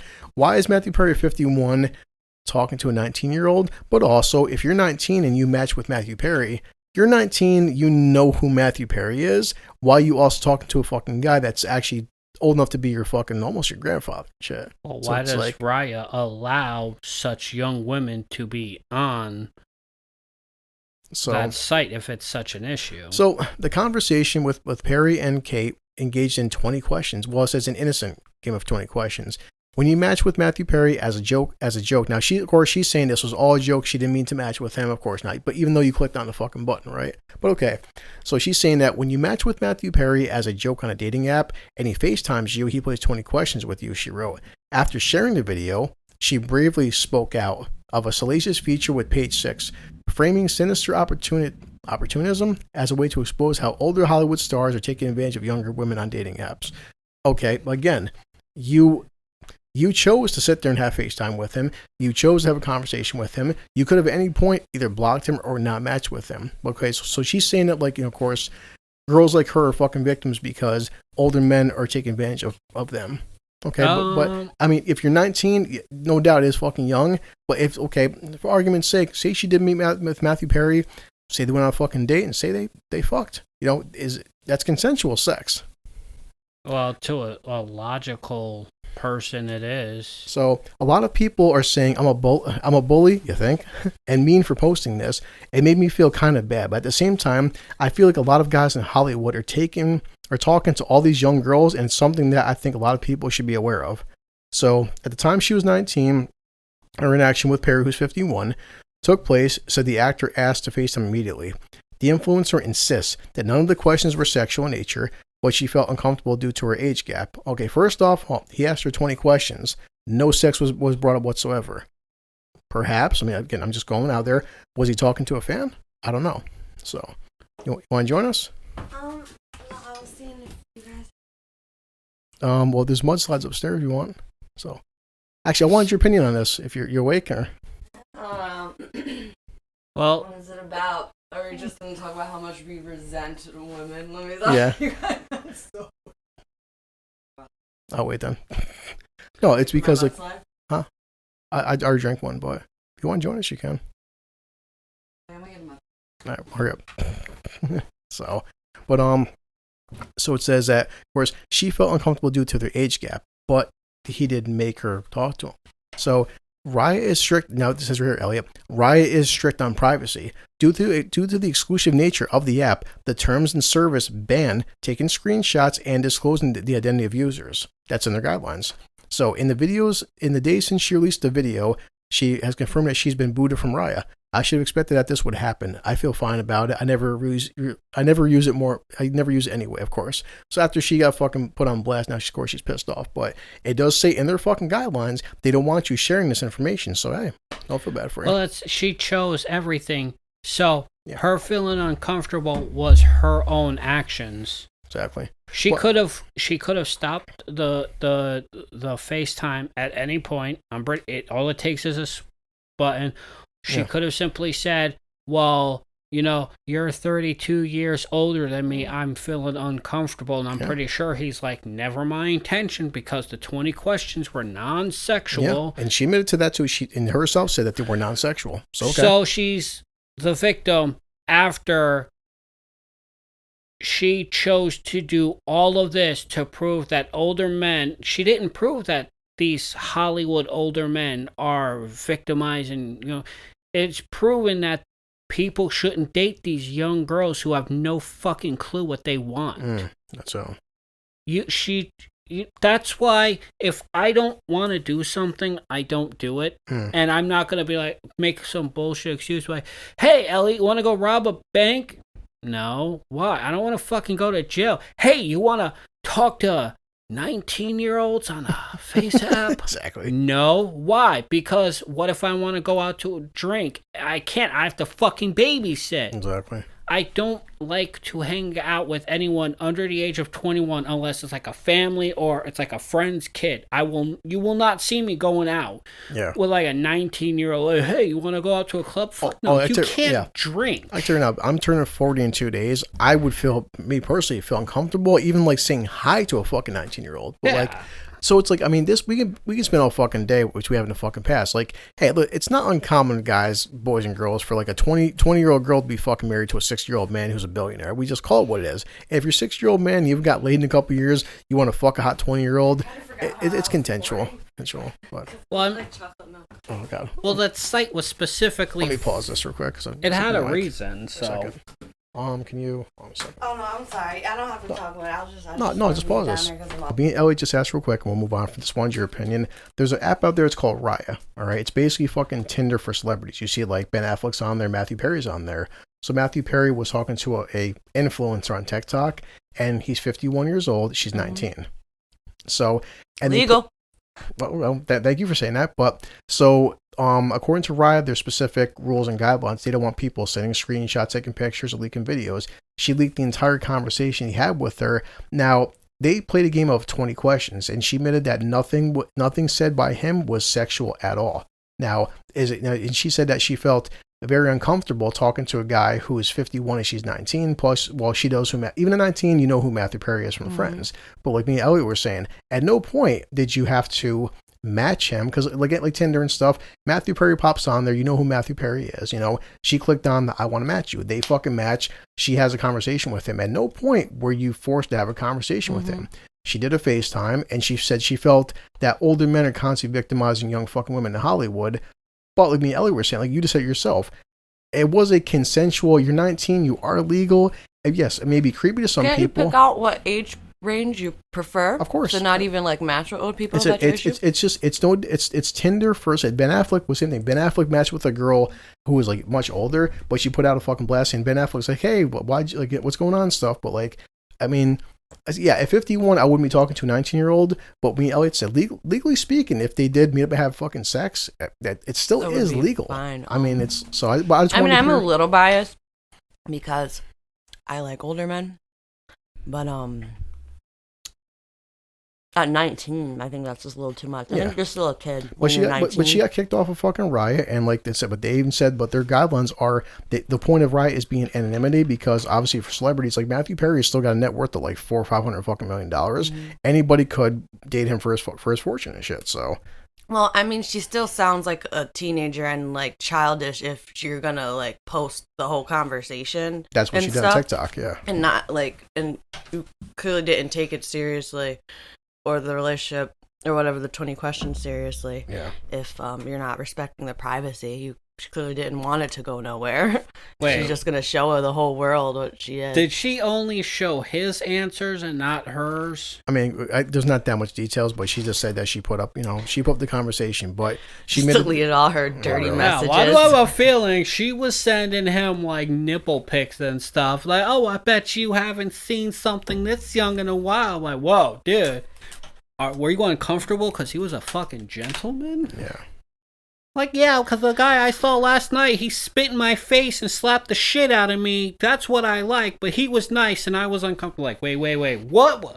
Whoa, what'd you say? This is a little bit different, but I'll get you guys' opinions on this. So this happened to Ben Affleck. Everyone knows who Ben Affleck is. Who's Ben Affleck? Exactly. Bat. So this came from Black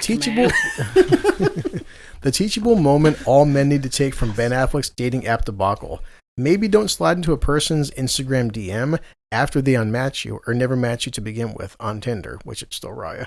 So, in the last 2 weeks, we learned entirely too much about divorced dad Ben Affleck's love life. First, there were hints by Jennifer Lopez. Move on to, don't care about that. Okay. There was a woman named Naveen J. posted a video saying Ben Affleck allegedly DM'd her on Instagram after she unmatched him on Raya. So is this the same 19-year-old girl? Different girl.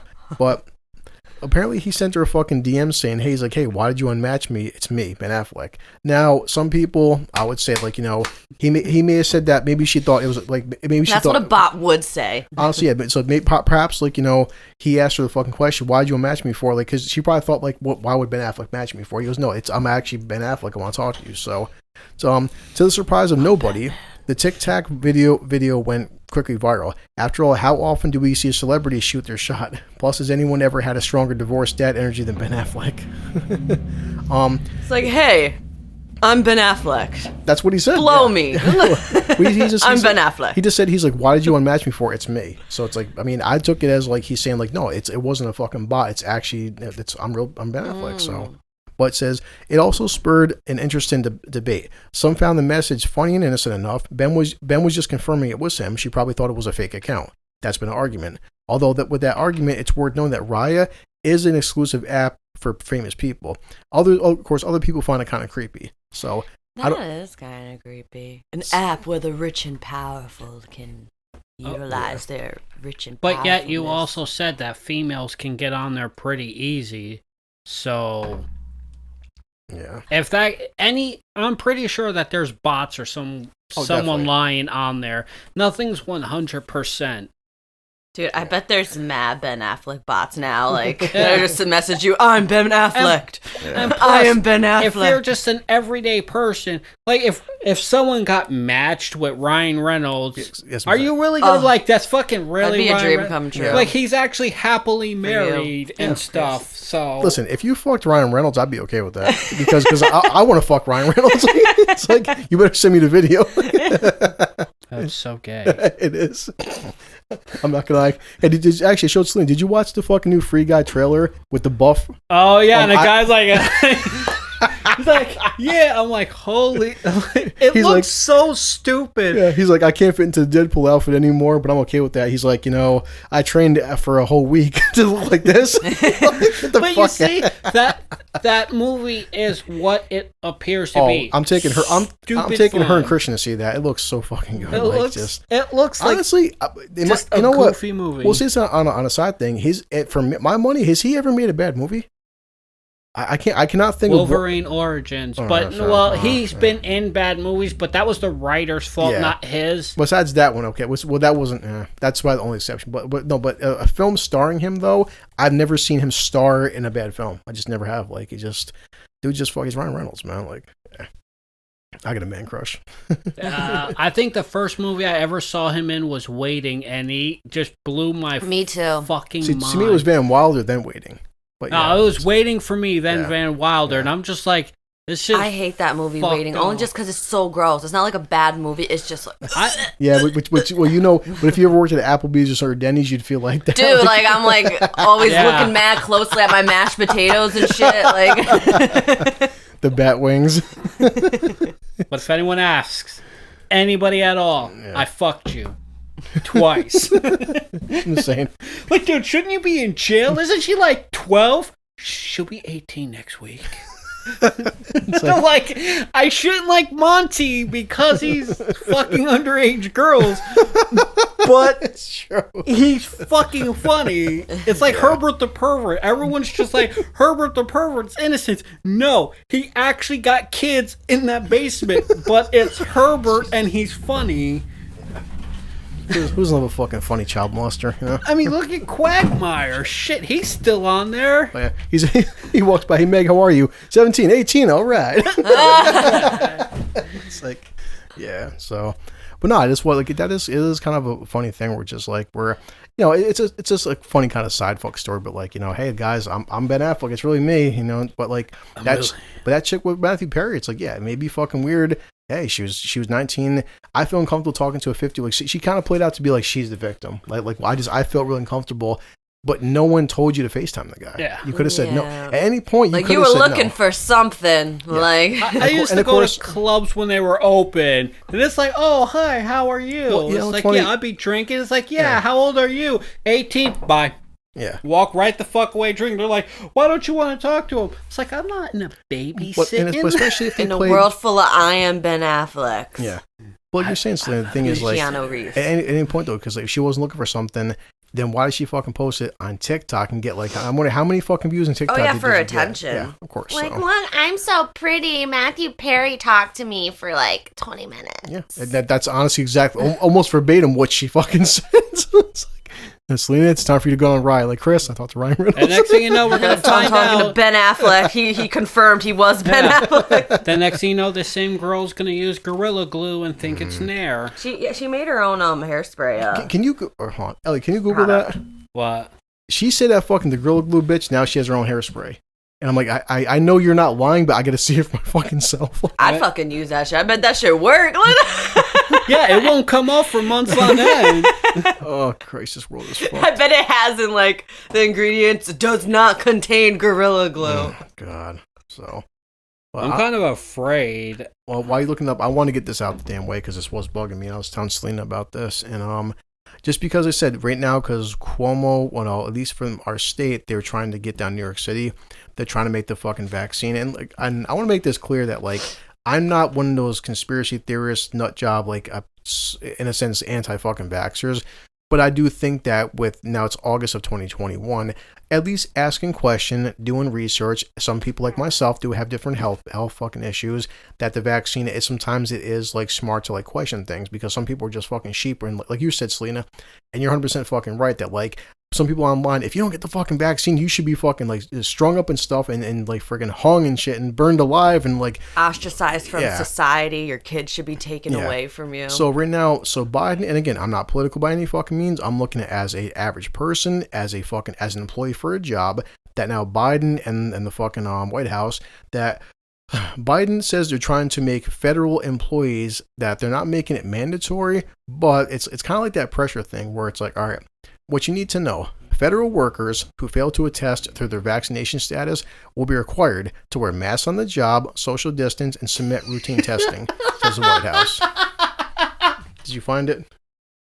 The title of this article, Gorilla Glue Girl launches hairspray that is 100% not glue.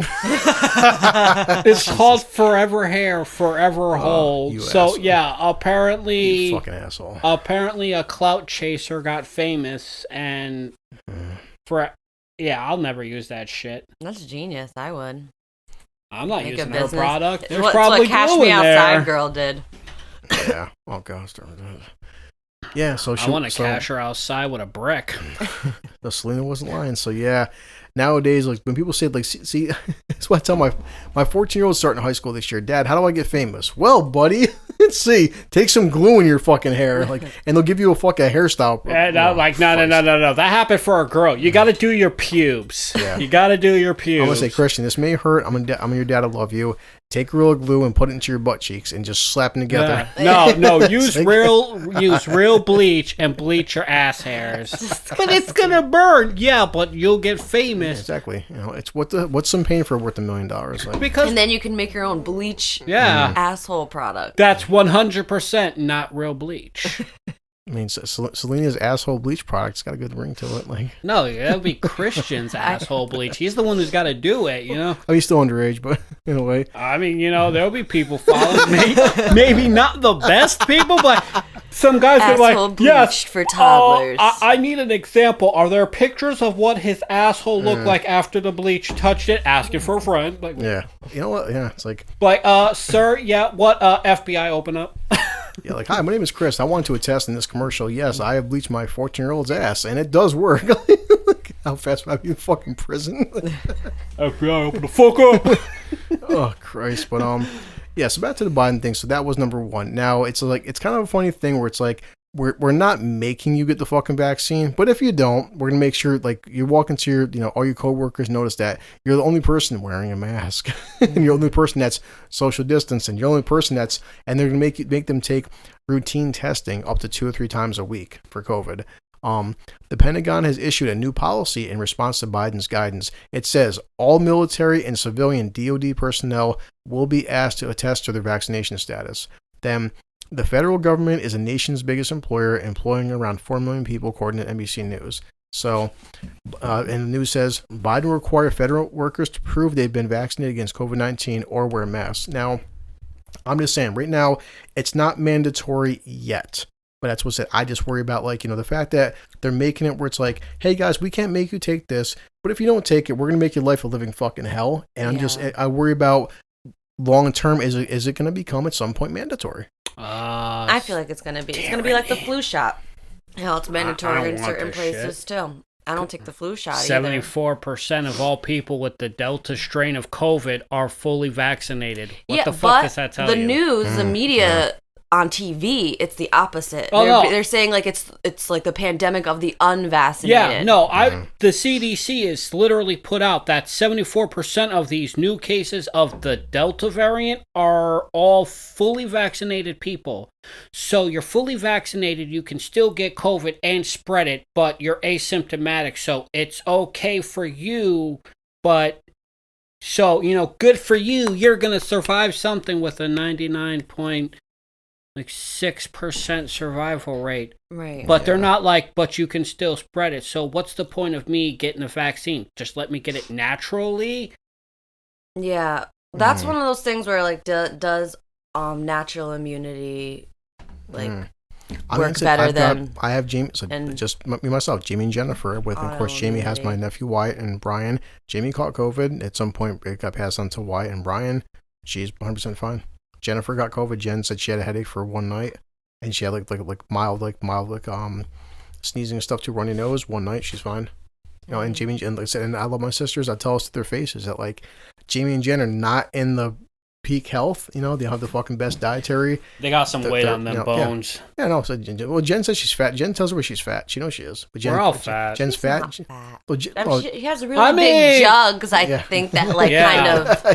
First time I met her, I thought I was gonna get hit with a book. I was drunk. She was wearing the see-through thing, and she kept playing with her bikini top. Oh, Jen, it's like those balls hitting each other, and I'm just like, my God. Jen was sitting. We were staring.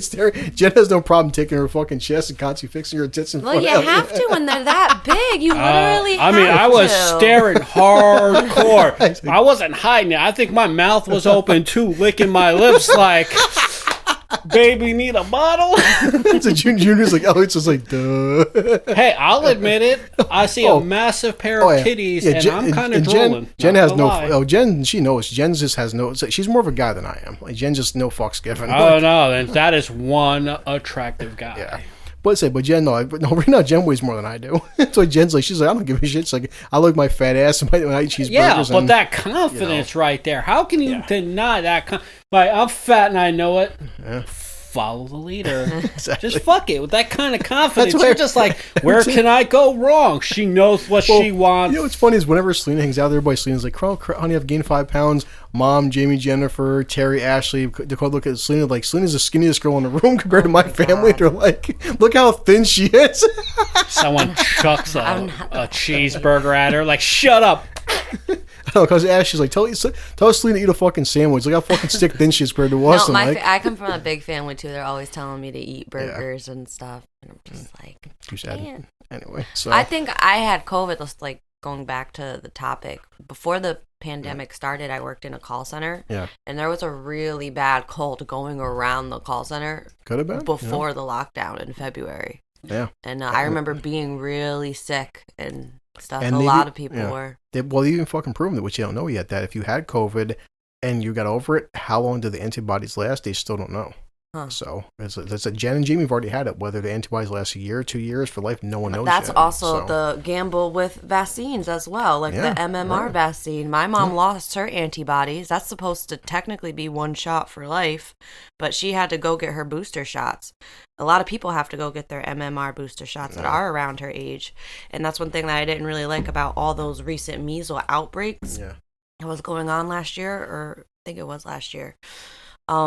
They were blaming it on unvaccinated people, but I'm just like, you have a whole generation of like people whose MMR antibodies are wearing off. Yeah. That could be just as much of the reason, but has no peer-reviewed literature behind it, so I'm just talking out my ass. Well, that's what it is. Well, people, they're the ones that like follow the science and follow like Fauci. Fauci. It's almost getting comical at this point. How many times every week I hear about Fauci said or did this fucking wrong? But some people online, Fauci's like he's basically Jesus Christ reincarnated to some people. So the guy. There's actually a cult that follows him. It's called Fauciism. It's literally a thing. Yeah. And I just laugh. I'm like, you must be. Well, I mean, during times like this, people are gonna flock to whatever because they're sheep. Oh, we fucking proven it before. People can even say, that's why at least we have Joe Rogan out there. Joe Rogan would say, hey guys, maybe things aren't what they appear to fucking be, but we said this before, 6 months ago, hey guys, was this thing maybe fucking created in a lab? You conspiracy theorists, Trump supporting racist, blah, blah, blah. Now, months later, well, it probably was created in a fucking lab. Yeah. Oh, hold a second. And then one of the scientists from the NIH was like, it definitely was created in a lab. And it went from animals to people because they fucking made it that way. Yeah. And then Fauci's yelling at people during the interviews like, you are not a scientist. You don't know the facts. I'm like, you don't fucking know the facts either. Yeah. So, but yeah, we'll get off that bullshit.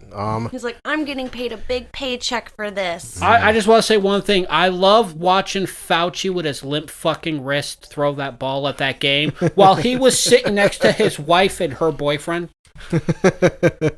So yeah, I just said hey, just at least do some fucking research, and I hope nobody dies from this stuff. Oh man, we're all gonna die one day. Well, I watched a website. I was reading an article on this website called Deagle.com. I never heard of it. It's a stupid website because it hurt my feelings, but it's more like a military website, I think, but they have statistics where they say by 2025, up to 70% of the U.S. population is going to be, dead. Score! We're close! We're close! Jesus. And they're trying to basically, it is somewhat a conspiracy, theorists. They blame, war is going to be the reason we're going to go into the war within the next 5 years. And then also vaccines, and I think almost 70% of this country is vaccinated already. Yeah. So. Oh, no, the real stats are... You don't think so? Oh, God. Do you think it's less or more? I would not even put fully vaccinated at 25%. I would not even say 25% is fully vaccinated. I can't tell. I'm just neutral, but I know when Big Al was here, whenever he comes back, Big Al was talking about just our company. He was saying that what was it? Not even, and I'm not sure the exact amount of employees we have, but I know we probably have I'm going to say at least 2,000 employees, and roughly just in my station alone. But we probably got about a couple hundred. But Al was saying that the vaccines, we still have access to vaccines for free, and he said not even 5% of our employees would fucking take it. That's just our company. Yeah. So, I mean, if Elliot's right, I can't tell if Elliot's right or not. But well, actually, right now, think about it. Everybody I know, we figure you, me, Elliot, Junior. Actually, nobody. Actually, Al is the only person I know who's been vaccinated. I don't know anybody in my family. Well, Jimmy and Jennifer have already had it. Well, it's just saying, I don't know anybody who's gotten the vaccine. My mom got the vaccine. My little brother. Yeah. But me and my brother, we didn't get it. I'm trying to put it off as long as possible. I feel like, until they're basically going to knock down my door and force me to take it. Yeah. Hold still, it's just a little prick. That's what I said. But and just That's going what forward, she said. anybody who feels the need, like I said, Al even told me, Al just said because his mother's 81, 82 years old at this fucking point, that he feels like if he caught that, he would get his mother killed. So that I understand.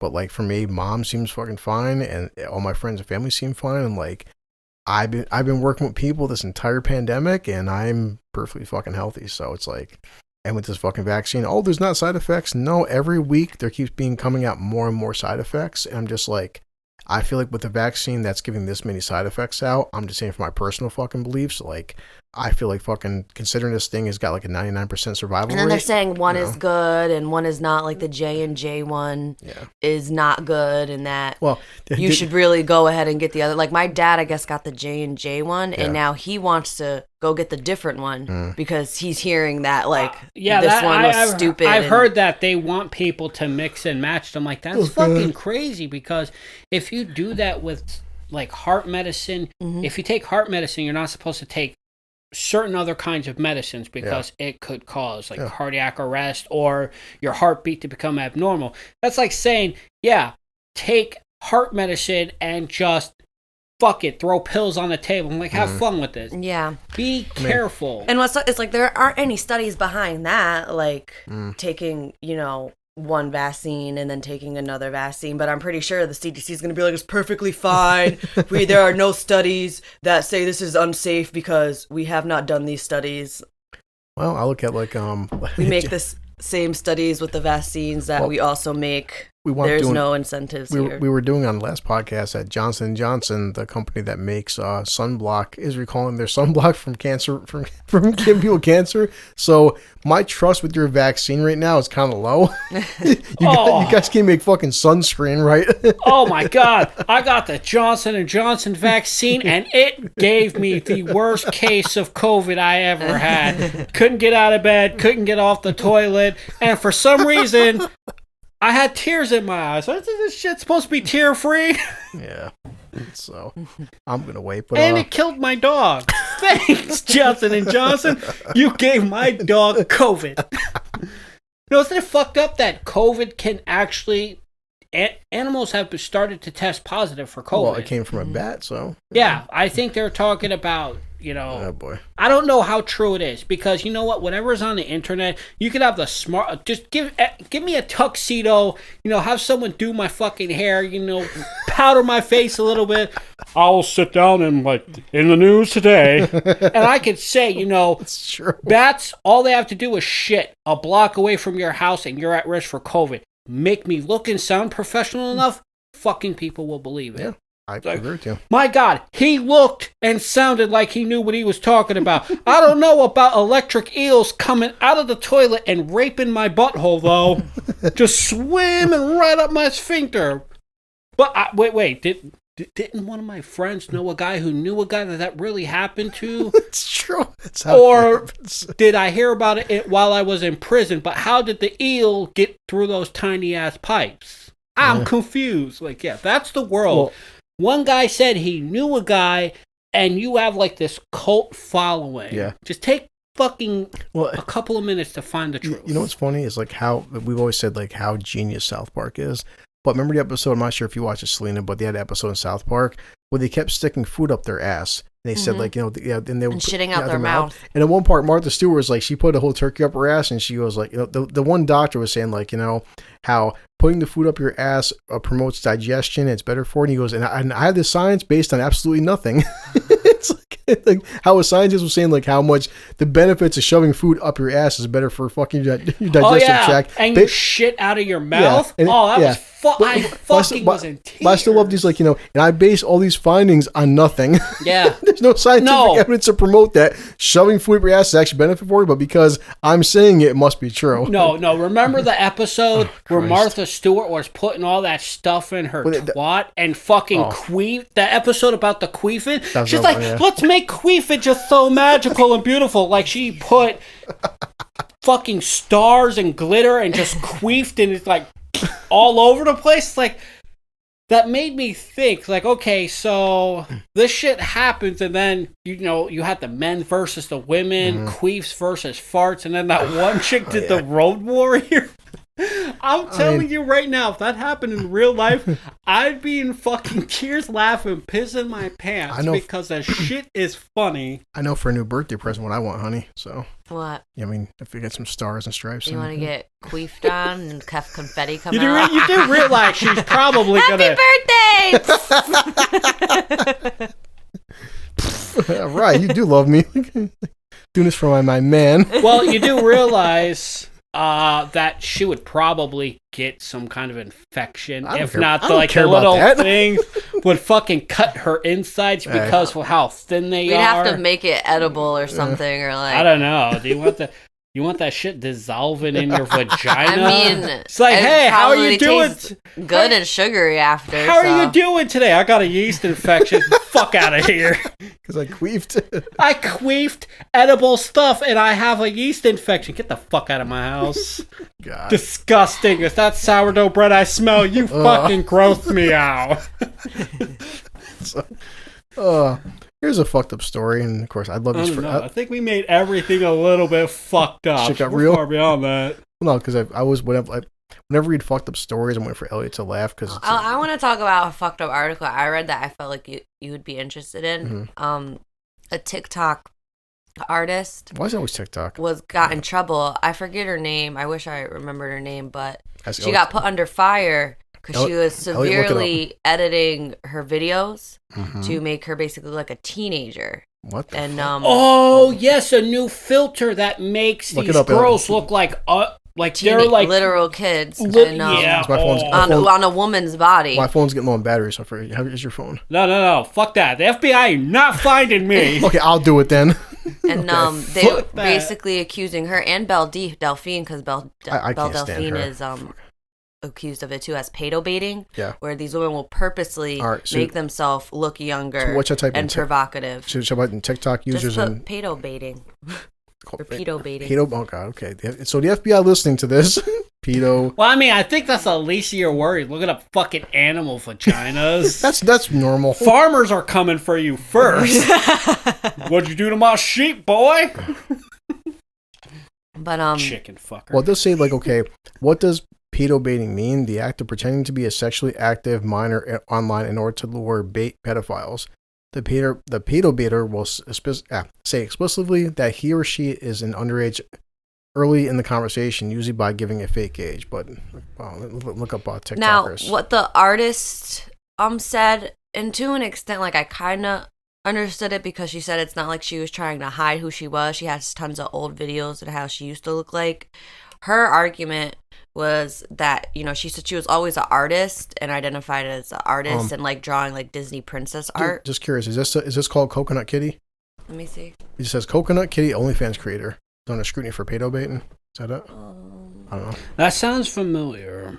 Let me click on it. So, because this is saying this is an OnlyFans person. Okay. Yep. Look at. Okay. Yep. This is her edited photo of her face, and that's what she really looks like. Okay. So, wow, that's fucking creepy as shit. Holy crap. So anybody listening, this is wow. How old is she? I looked this You want to know how I look? She's in her 30s, but with the filter makes her look like she's like 15, 16. Okay.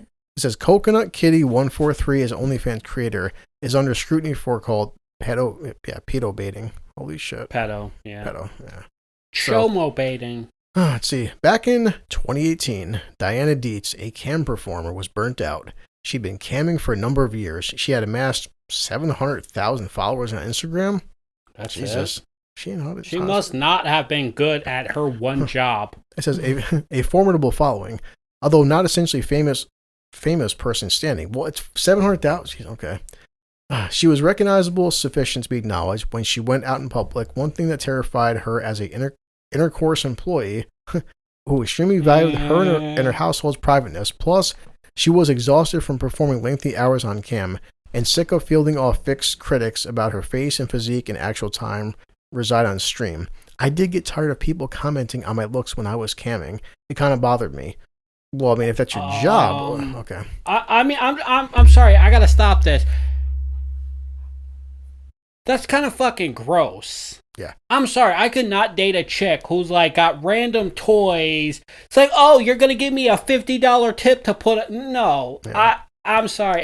If I ever dated a chick and she's like, I'm a cam girl, get the fuck out of my house. So, well, my thing is just like if she was a cam girl and like, you know, now that she's getting older, there's still like a whole audience of like Mature. people who like older women too. So it's like, well, let me go further. I just feel like she's just being too insecure about it. She said she's an aspiring artist. She tried to make a residing by promoting her acrylic work.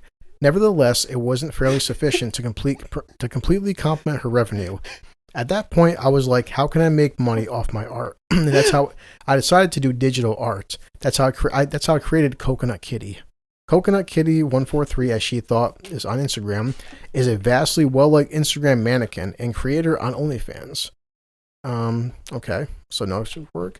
In her photographs, her face is actually a closely edited model of Deets. She has huge saucer-like eyes, a smattering of freckles on her cheeks and nostril, and cascades of mermaid-length hair. Significantly, she seems younger, a lot younger than herself, although she refused to disclose her actual age. I wanted to make something that looked like a real-life anime character. Small chin, big eyes. That was made by my likeness, but because I used a picture of myself and I edited it. I just wanted to create a fantasy, just a character. And I was able to hide my identity and still make money off my art. Okay, so you're making money. Like, I understood that because she said, like, she was just trying to look like a Disney princess. Yeah. And I guess Disney princesses are timeless and always look young. But, like, but you also have an OnlyFans, too. So like, you have an OnlyFans, and you're trying to sell your art, too. It's, like, easily could be misconstrued as pedo bait, and I completely... She had some reservations about enhancing her personal face to such an extent, principally about selling unrealistic or unhealthy magnificence requirements. However, she figured all the large magazines used instruments like Photoshop, so why couldn't she? Okay, so basically, it's like, you're kind of full of shit, and you're trying to say, well, other people do it, so I can, so... Plus, utilizing a closely filtered model of her personal face helped distance herself from a few of the painful critiques she would get, whereas camming, whether they say you're pretty or ugly or your boobs are lopsided or this or that, it doesn't matter, because it was literally created a character. So, Coconut Kitty gave me an opportunity to disassociate myself from the criticism. So in other words, if they shit on your cartoon character, it's not really you, even though it's based on you. So the Gambit labored on Instagram alone. Coconut Kitty had 3 million followers and 11,000 followers on OnlyFans, a cartoon version of her, not even a fucking person. So, but she says she by no means might have anticipated that by enhancing her photographs to look young, she could be accused of exploiting and grooming minors and being barraged with demise threats, launching a dialogue about web minor security and intercourse work. So people were taking these pictures of me and creating a story that would go viral, and they were right, and it did. I think if your child has enough time to be groomed online by social media, then like maybe you should be better to your child and be a better parent, because see, it says she's not raising nobody's kids. Yeah. Well, last June, a TikTok creator named Becca. She's raising a lot of things for kids. Yeah. Well, this is just going to say Reddit's Instagram versus reality discussion board to seek out content material. A 24-year-old mother from Ohio, they turned well-liked on TikTok for her ongoing collection with the identical identify. And here she noticed a variety of folks had posted side-by-side photographs of older photographs of Deets. So she was shocked by how younger Deets are graded. So good, sorry. But yeah. So okay, read more of it. It's a big fucking article.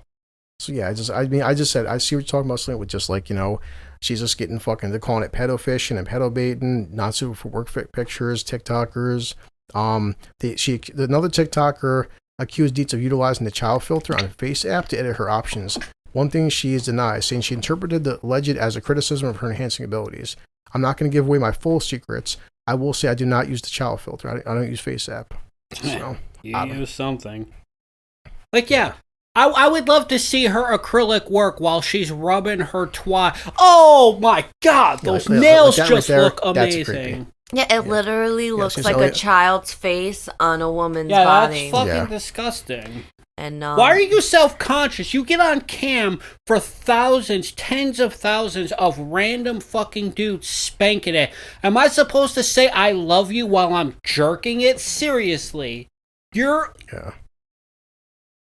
I don't know. It just sounds like, she was just insecure about aging. She's been a cam girl since she was young and beautiful. And now she's getting old. She's trying to, still live that, young cam girl life, I guess. Yeah. I don't know. Well, this girl's TikTok is not the primary time somebody has known for deets. It's like their alternate look has been a heated subject of dialogue on Reddit for a while. In November, a final year drama channel, Ready to Glare, uploaded a video calling her out for sexualizing minors in her content material. Oh, I love that channel. It says, going again in her Instagram posts to level out how from 2018 onwards, deets seem progressively youthful. If you decide to edit your pictures to the point where you go from 25 or 30 to 15, I already find that a little bit uncomfortable. So, yeah. Well, okay, think of it this way. It's bad to go after little kids. Now you want to mimic little kids. You're literally feeding into that. If it's not right for these people to go after little kids, why is it okay for you, a whore? I'm sorry, I'm gonna call like I see it. You get paid for sexual gratification. There's no porn stars are the same thing in my mind. I mean, we're all different levels of whores. I think going to work for a paycheck is a different kind of whore. That doesn't require sex. But. I just wouldn't go for her because she's fucking. She's gross. trying to say that she's overwhelmed by feedback from folks accusing her of pedo fishing, and has obtained many death threats over the previous few weeks. Wow. In addition to messages from many individuals reporting her account and attempting to take it down. Good. So it's like she says that she never thought in a million years her character of Coconut Kitty could possibly be known as interesting to pedophilic fantasies. It's not until people see I could be an older woman that they want to actually say I look like a minor. That's saying her tattoos, huge fake boobs, and a huge butt. No one thought this was a minor material until someone put the storyline out there. This false information spreads. Of course, even when Deets isn't enhancing her personal picture to appear like a minor, she is enhancing her personal pictures to make herself look more younger. I just feel like if that was the case, then it would be more obvious. It would be more obvious that that's what she's doing. Like, hey, do you guys like my new creator? It's like she does want to catfish people for money. She is trying to catfish people into thinking she looks like that so she can get money. And, an OnlyFans creator named Savannah Solo says, it gets into such a yucky, morally gray area, pointing to the preponderance of teen or barely legal movies on Pornhub that includes performers that in their 20s pretend to be teenagers. Age plays existed forever, and it's not for everyone, but what happens between consenting adults is their business. So it is until you put it out in the public, and then it's the public's business. Yeah. People need to realize and look at their words. Between two consenting adults, behind closed doors, yes, because if behind closed doors, I want to chain someone up because they agreed to it, whip them, and God forbid pour wax or pull out a knife and stuff, between two consenting adults, who gives a fuck? That's behind closed doors. But you don't see me on a bus doing the same thing. Why? Because it's just not fucking right. If you're too stupid to realize that what is put out in the public is then public knowledge and all that. This is from another OnlyFans creator that actually was going against her. Grown-up content material creator Allie Eve Knox doesn't agree with her Deets' use of heavily enhancing her content material, calling it fucking bizarre, incredibly unhealthy, that she is literally transforming herself into another super young looking different person. She additionally believes a lot of the outrage stems from her being an intercourse employee. We are under a microscope constantly, especially on social media. At the tip of the day, the extraordinary heavy degree of enhancing isn't any different than a celebrity Photoshop in their photos, or claiming that the exercise is what got them to her fame instead of a Brazilian butt lift. She just happens to be a sex worker, so the microscope is even brighter. Did you say at the tip of the day? That's what she said, yeah. So wait. Okay, one, who cares? I watch porn. I'm pretty sure at this point everybody does. Yeah. And if you say that you haven't, I'm just going to say bullshit. I'm pretty sure we've all looked up pictures and all that, even if we're like, oh my God, she's so disgusting. But what she look like naked, right in a kick? This is saying, because TikTok is so related to minors, there's been rising dialogue on the app whether or not it's applicable for intercourse staff to even be energetic on the platform. There's been specific scrutiny on OnlyFans creators who use the app to boast about their earnings, which some folks have labeled as a technique of grooming underage girls to affix the platform. It says this can be a respectable difficulty on TikTok, particularly the place there's a small contingent of OnlyFans creators and sugar infants posting ideas and tips for methods to make money below the guise of offering education. The whole presence of OnlyFans and sugar baby education on TikTok is problematic. So, I don't know. Yeah, that's literally grooming, and that's disgusting because Onision, who was a YouTuber who was grooming, is under scrutiny. Yeah, and to an extent, I did feel bad for her because the article I read said that she was trying to create a Disney princess character, that she's an artist and she draws and she wanted her art to basically come to life. Yeah. That's how she explained it. But it's also, it's not obvious. I feel like if that was really the case, then it would have already been the case from the beginning. You wouldn't have to sneakily all of a sudden I'm this young Disney princess OnlyFans creator. Yeah. But I think we need to get down. The real thing is,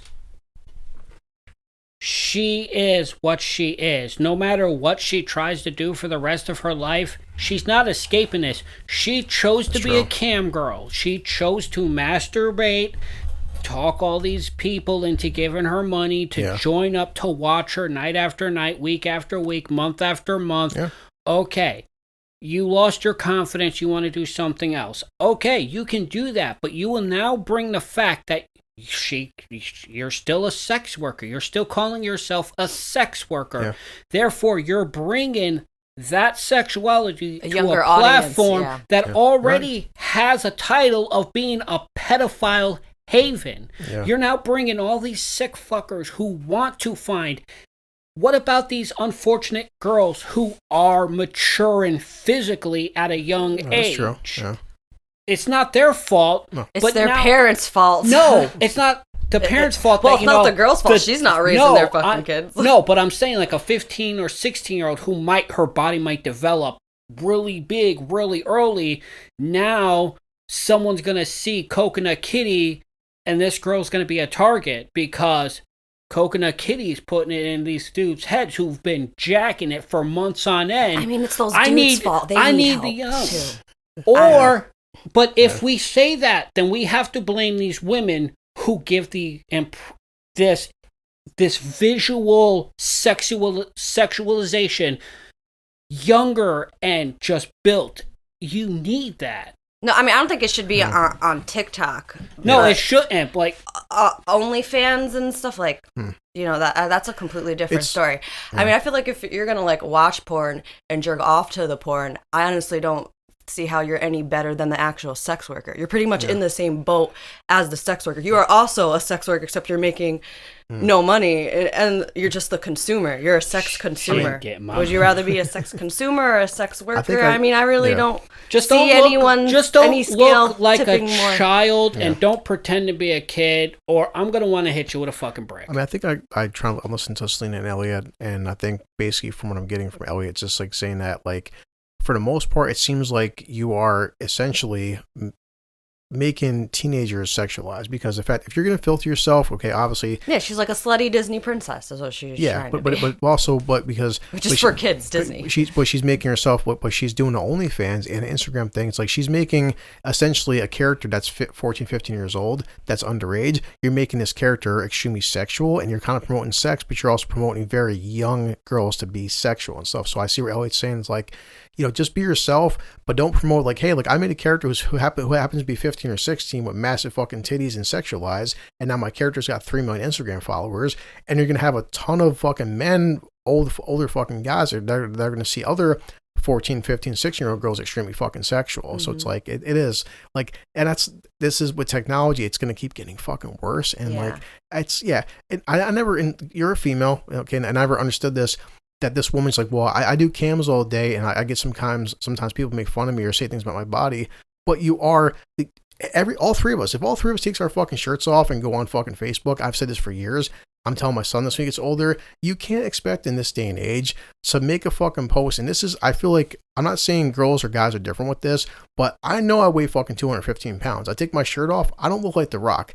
I'm not expecting to fucking make an Instagram post or a Twitter post or Facebook post and get like, Chris, you're the hottest guy fucking ever. I know plenty of people who say, Chris, you're fucking fat, put your shirt back on. A lot of these women, they expect to like, take their shirts off and like they want 1 billion fucking likes or something. You're going to have people calling you all kinds of fucking names. This is that's the thing. Some people don't like stretch marks. Some people are actually specifically into stretch marks and actually like it. I'm going to say, I look like The Rock from that CIA movie when he was fat singing in the shower. No, you know what? Have you ever seen that movie Full Monty about those everyday people fucking doing the, stripping? There was a fat guy on there and he didn't want to do it because he's like, oh, women don't like me. He did everything he could. And when at the end of the movie, you had that old black guy that these women fucking wanted left and right. Those 2 gay guys that these women wanted left and right. Yeah. This fat guy that these women wanted left and right. No, you're right. Not everyone's going to like you, but don't surround yourself with people who don't like you. Surround yourself with people. There's a lot of people out there who love big women. Yeah. That's their only prefer big women. I'm saying, like honey, right now, like if you hop into a bikini. My dad, for an example. Well, but for example, like if you got into a fucking bikini made Instagram post, right? Say for instance, you had 10,000 likes, but say you had like 1,000 dislikes. It's like my thing is just maybe I'm simplistic or something, but like. If I'm looking at, if you had 10,000 likes and 1,000 dislikes, why should the 1,000 dislikes matter for if you got 10,000 people loving your shit? I see a lot of these girls out there saying, well, you know what? Well, I'm getting paid to be a cam girl and people are obviously giving me money, jerking off to me, paying me for something. But every once in a while, if someone doesn't worship you, that's life. You can't expect everybody on the internet to fucking like you. We've talked about this before. I've had plenty of girls that call me fucking ugly. Like, obviously, you don't think I'm ugly, but I can put my pictures up online. I'll find a ton of women to say I'm just ugly. That's just how it is. Just like, it's like you. I'm sure I could. But people are just negative, like But if you want to go to the industry, whether it's like TikTok or social media, or if you want to be a cam girl, you should know going in expecting you're going to get scrutiny. That's even the pretty girls. The pretty girls get just as much hate. They're just called, attention seeking whores, just because they have a nice face. Like it's normally people letting their insecurities out onto someone else to feel better. So, that's just like people. It's something that I wouldn't do. I mean, I don't know whatever scrutiny. There's nothing legal right now, but like, I'm same with you, honey. Is like this obviously is a person who's like maybe she feels like once she turned 30, she's losing her relevance or not getting as many fans, and she wants to feel like that's how I feel that she's getting old and was upset that people were pointing out that she was getting old. So she was like, well, if I just have this timeless character, I'll never have to, somebody point out the fact I'm getting old ever again. Yeah. What's her real name? I'm going to look up her real picture right now. Well, they show the picture. She's not ugly, but she looks older. Yeah, that's it. She's like an older woman. Yeah, just type it. Her last name is Dietz, but and so it's like 100%. This is what happens in Hollywood all the fucking time. You got these females out there. That's why they get so much plastic surgery for, because they're 50 years old and they want to look 20 again. And like, I mean, I don't think there's nothing wrong with wanting to like preserve your youth and want to look younger, but I just definitely think you need to look at the reasons behind it. Yeah, and this has been one of those reasons is like maybe you don't take care of yourself, like or genetics. But like I've said before, like I don't shit anybody who dyes this or does that. I'm never dyeing my hair. Like I'm turning fucking 40 in 2 days. I'm getting some gray hairs in my head. I'm not gonna like have fucking jet fucking black hair at 40 years old. I know I've got fucking craze in my hair, my face. That's life. I'm not gonna pretend like I'm 40. I'm not fucking 18 anymore. It's gonna happen. That's just like I accept it. We're all gonna get older. Everybody's gonna get more. I personally have interest in like immortality and stuff. I've always had, and so I like looking up rejuvenation stuff. Yeah. And it is possible to rejuvenate yourself for a while before your aging does kick in. She's 20 years old. She's not 20. Yeah, she's in her 30s. But she won't release her actual age. But like I'm with Salena. There's no way that woman's not 30 at least. But anyway, no, I'm saying, honey. But no, it's the point that no, you can look good for your age. But I'm just saying, realistically, I know the fact that What I've the seen fuck? fucking pictures. I do age well, but I'm not 18 anymore. What that's the fuck life. is she you know? talking about? Yeah, the thing is, like, it was a reach. It was a reach. I feel like What is she talking about? Yeah. turned her insecurities into No, accidentally pedo baiting. No, yeah. Some of these pictures, even without that shit, she's dressed like a little schoolgirl in one of them. Yeah. But I'm with Selena, but that's the thing. But some people, well, it's like they make the joke like Playboy bunnies. Don't come after me, FBI. Playboy bunnies. Once you're 30, like a 30-year-old Playboy bunny is like a 70-year-old woman in real time. Like, you know, it's like Playboy bunny's got to be 18 to 25 and shit. Well, like that's life, you know. yeah, but I remember a day and age when you just literally got to know someone and it took you like weeks or months to even just be with them. Yeah. Now everything, because of social media and just this attitude, everything's out in the open. You're just like, oh man, I'm going to go on Tinder. I'm just going to fuck her, be done with it. I'm like, damn, what normally took like 6 months took this man 20 minutes. And it burns out so fast. It's the fastest burning candle. You're not even interested in these people anymore. You first, before you got to know them, their actual name, their likes, dislikes, did you click? Was it worth the risk? Now it's just like, I look good, you look good. You want this D? Oh my God, you got that D? Like, bitch, I got the double D. What's the double D? You'll just have to wait and see. Yeah. No, but like that's it. I just don't understand. Like, you know, like there's so many people like with insecurities and like, hey, it's like you know, you chose to be a cam girl, and at any point in your life, you could have fucking got into 1,000 other professions where your body, if you're gonna put yourself out there being naked all the time. I mean, I've seen fucking porn stars. As you get older, yeah, you're gonna get some kind. There's gonna be fucking baggage. There'll be some more wrinkles, some more back. That's life. I mean, just that ass has a wrinkle on it. It's go do old lady porn. There's people specifically honestly, like that. Like you said though, broaden your audience. Yeah, you don't have to try to keep the ones you already have. But nowadays there truly is though, and that's the beauty of the internet is like. If you have a fucking, what people back in the day would call a weird fetish, someone online likes you. Like, there's categories for anything. I got some of them weird ones. I'm telling you right now. I got some mad weird fetishes. I've watched them out of curiosity. There's granny porn out there. There's a guy who's 20 years old fucking a 56-year-old woman. There's a market for that. I kind of have a mommy fetish. Yeah, no. Not that where I want a mommy, like I want to be the mommy. He's like, anyway. Yeah, I know. Anyway, I'm not into that right now.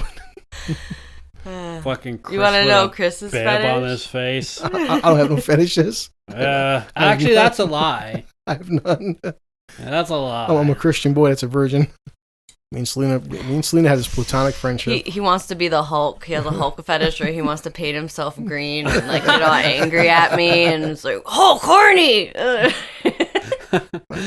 She's not wrong, but sad. It's funny, go for it, but it's sad. My life is sad. Anyway. So back to the news. I mean, if the gamma radiation didn't just melt his dick off to begin with. That's been a constant joke, though. Like, what if Bruce was fucking Betty and stuff as he's Bruce next? You know, he started getting into it, and if he transformed while he's inside of her, come on. Like, oh my God. No. Look at Dragon Ball Z. Does the penis stay the same size? No, it's not. What about Dragon Ball Z? What about fucking Superman? Yeah, I don't know. I mean, Family Guy makes the jokes where he went to like gay bathrooms and blew the back of a dude's head off. Like, how did he get this chick pregnant without her organs turning into fucking liquid? It's like, oh yeah, I'm gonna Superman away. Maybe she did all the work. And like she was, yeah, but I mean, but yeah, like what did his like cum shot have like super like power, like, just like exactly, shoot through her? I mean, this dude breathes and he can literally change the temperature. So I'm pretty much thinking, like, this dude spits and someone's head shot's probably like a machine gun. Like, yeah, she's dead. Boy. She's fucking dead. I did not need that. Like, meanwhile, back in the Hall of Justice. I never knew this. I found this out a few months ago. Remember the movie Hancock with Will Smith? There's actually a deleted scene where he fucking. I never knew this. They felt in the films in the theater it was too raunchy. But you ever seen Hancock with Will Smith? I never seen him. I've seen a hand. He's the drunken superhero. Yes. Well, there was a deleted scene where he's back in his trailer where he's talking to a girl. He starts kissing him. He goes, hold a second. And out of nowhere, she starts fucking kissing him and groping him. He goes, just get away from me. And next you know, he starts moving right. And through his trailer, you start seeing gunshots going off. And there's bullet holes through the fucking trailer because he was coming. And it was like, it was shooting through the house and stuff, breaking shit. And I'm like dying laughing. That is so stupid. They took it out though because it was too raunchy for kids, but like it was a deleted scene, but like he goes, hold on, and he goes, I can't do it. He told her, I can't have sex with you, and she goes, why not? He goes, this is why. Next you know, he's just like, no one's touched him for a while, and she starts fucking like putting her hand down his pants, and he jumps off her, and he like next you know, it's like he said, he showed outside shot of the trailer, and there's fucking like holes coming through everywhere. It's like that shit. Dude, at least you know I wasn't the only one whose brain went there. It went there. Anyway, that shit's just too fucking funny. I'm gonna Hulk smash later. You're hoping you'll Hulk smash. God. So here, just to make Elliot laugh because he's a prick. But it says, man gets life for killing University of South Carolina student who mistook his car for Uber. Wait, what? Oh God. Give it a second. Let him get it out. Jesus. Of course he's got to laugh. But a South Carolina man was sentenced to life in prison Tuesday for abducting and killing a college student who mistakenly entered his car thinking it was her Uber. So she got into his car thinking it was Uber and he killed her. That's something that would happen to me. I mean... There's at least 3 different times I remember accidentally going to a car that wasn't the car I was supposed to go. That's awesome. That's not giving me ideas, but this is gonna be your fake Uber driver. The sentence of Nathaniel Rowland, you piece of shit, 27, came the same day jurors found him guilty on March 9th of the March 2019 murder of Samantha Josephson, a 21-year-old student of University of South Carolina. Wow. So she hopped into his car after a night out in Columbia's Five Points Entertainment District, assuming he would take her back to her apartment. She was found later dead with 65 miles with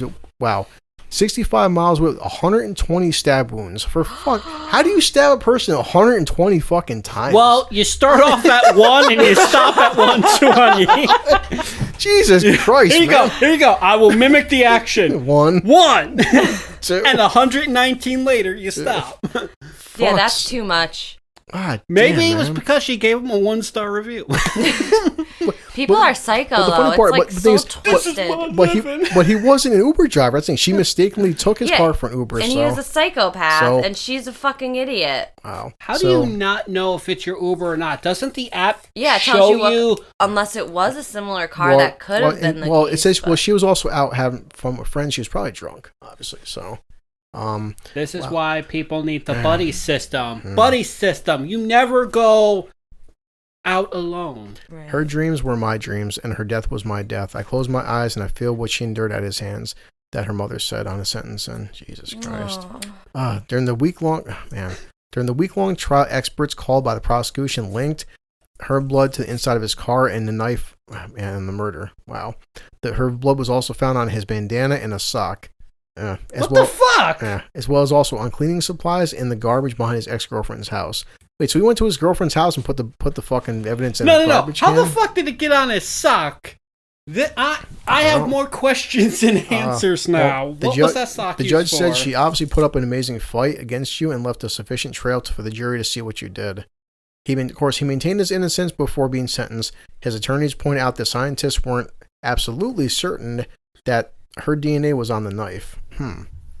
They also noted that none of his DNA was found on her body, and he didn't have any visible signs of being in a fight, despite the victim appearing to have put up a struggle. That is kind of questionable because, like, there should be some of his DNA on her body. I mean, even though if he's stabbing her that many times, there would be something like, I don't know, but if she fought back, if she clawed, there should have been DNA underneath. That's what I'm saying. Depends. That's really weird. So that is kind of sketchy. Wow. Unless he did a good job cleaning up his fingerprints. Yeah, but if normally you claw. The thing is, if she put up a fight they would be able to tell what kind of fight. Was it bruises on her knuckles, meaning punches, which he would show a sign of bruising?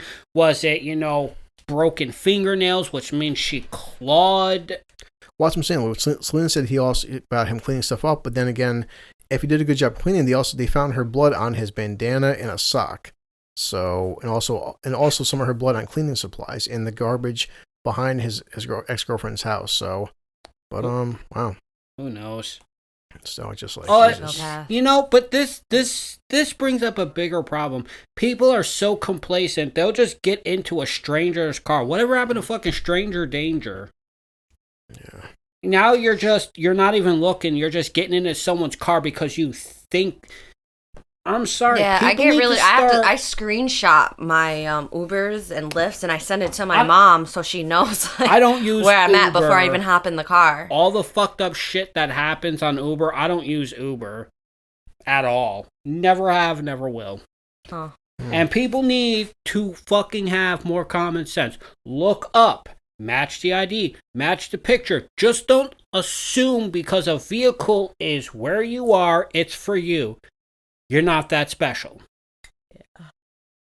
Yeah, people have become so complacent that it's literally getting people killed. Yeah, I'm just like, it's the fact that stabbing a person 120 fucking times. I can't. I mean, if I ever go to jail, I'm going for the record. 240. He's like, I was on a podcast and Chris said, like, you son of a bitch, like, blame me into this. And then I went to the store and this fucker asked me for a cigarette and I haven't smoked in 6 years, so I just had to take it out. Well, here's another stabbing case. So, we're getting right to the point. Exactly. So they're like, that dude really is an asshole. What can I say? Yeah. Well, this is different, though. A UK mother says she killed her pedophile neighbor because he was preying on her son. So she was convicted of fatally stabbing her neighbor after learning that he was a pedophile. It reportedly revealed that her son was one of his victims. So, single mother of 5, Sarah Sands, 38, killed the 77-year-old Michael Plested in his East London apartment weeks after discovering he had abused young boys. Wow. In 2015, she was found guilty of manslaughter by reason of loss of control and sentenced to 3.5 years behind bars. Okay. So during the trial, it emerged that, Plested had 24 convictions for sex offenses dating back over 3 decades. I did what any mother would do because he did this to my son, my little boy. Wow. So I never dreamt I'd be capable. I have no pride in it, but at least I know he can't hurt anybody else. I'm not a bad person, but I know I did a bad thing. I've never denied that, and I've been punished. Oh wow! I'd never kill again. I don't see myself as a murderer, but I don't regret what I did. I was a mom who desperately wanted to protect my children. Wow. So he says. To be honest, I mean, I don't have kids, but to an extent, I relate to it. I have a lot of kids in my family, and it does make you that angry. So. You ruined the whole child's future. You fucked up you traumatized my child and ruined their whole fucking future now. They're going to need psychological. I would feel we've all said this before. You need to pay somehow, some way. Big Alice for everybody here. If you put us all in a fucking jury, that woman's going free. But she then recalled what happened up to the attack. I remember picking up a knife and I went to Mix. I wanted to persuade him to plead guilty so that her son would not have to testify. He opened the door and smirked. He was cocky and abrupt. He wouldn't listen to me. He was cold, a different man to the one who'd been my neighbor. I poked him in his front with a knife, and he grabbed me. I lost control. I couldn't let anyone else get hurt. Somebody had to protect people. So. I agree. Yeah. So. Why the fuck was he free to be there and let him keep doing it? 24, and that motherfucker was free?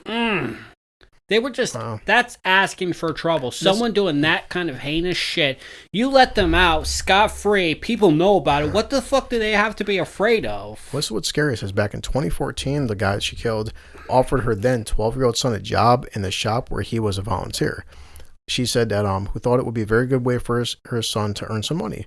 The guy was a role model. I'd take him meals and we'd chat. I had no reason not to trust him. I thought he was safe. I thought my son was safe. So, her son soon lost interest in the job, and weeks later, she learned that the guy had been accused of molesting 2 kids. I knew the boys. I didn't doubt a word they said. It was awful. They were 12, so young.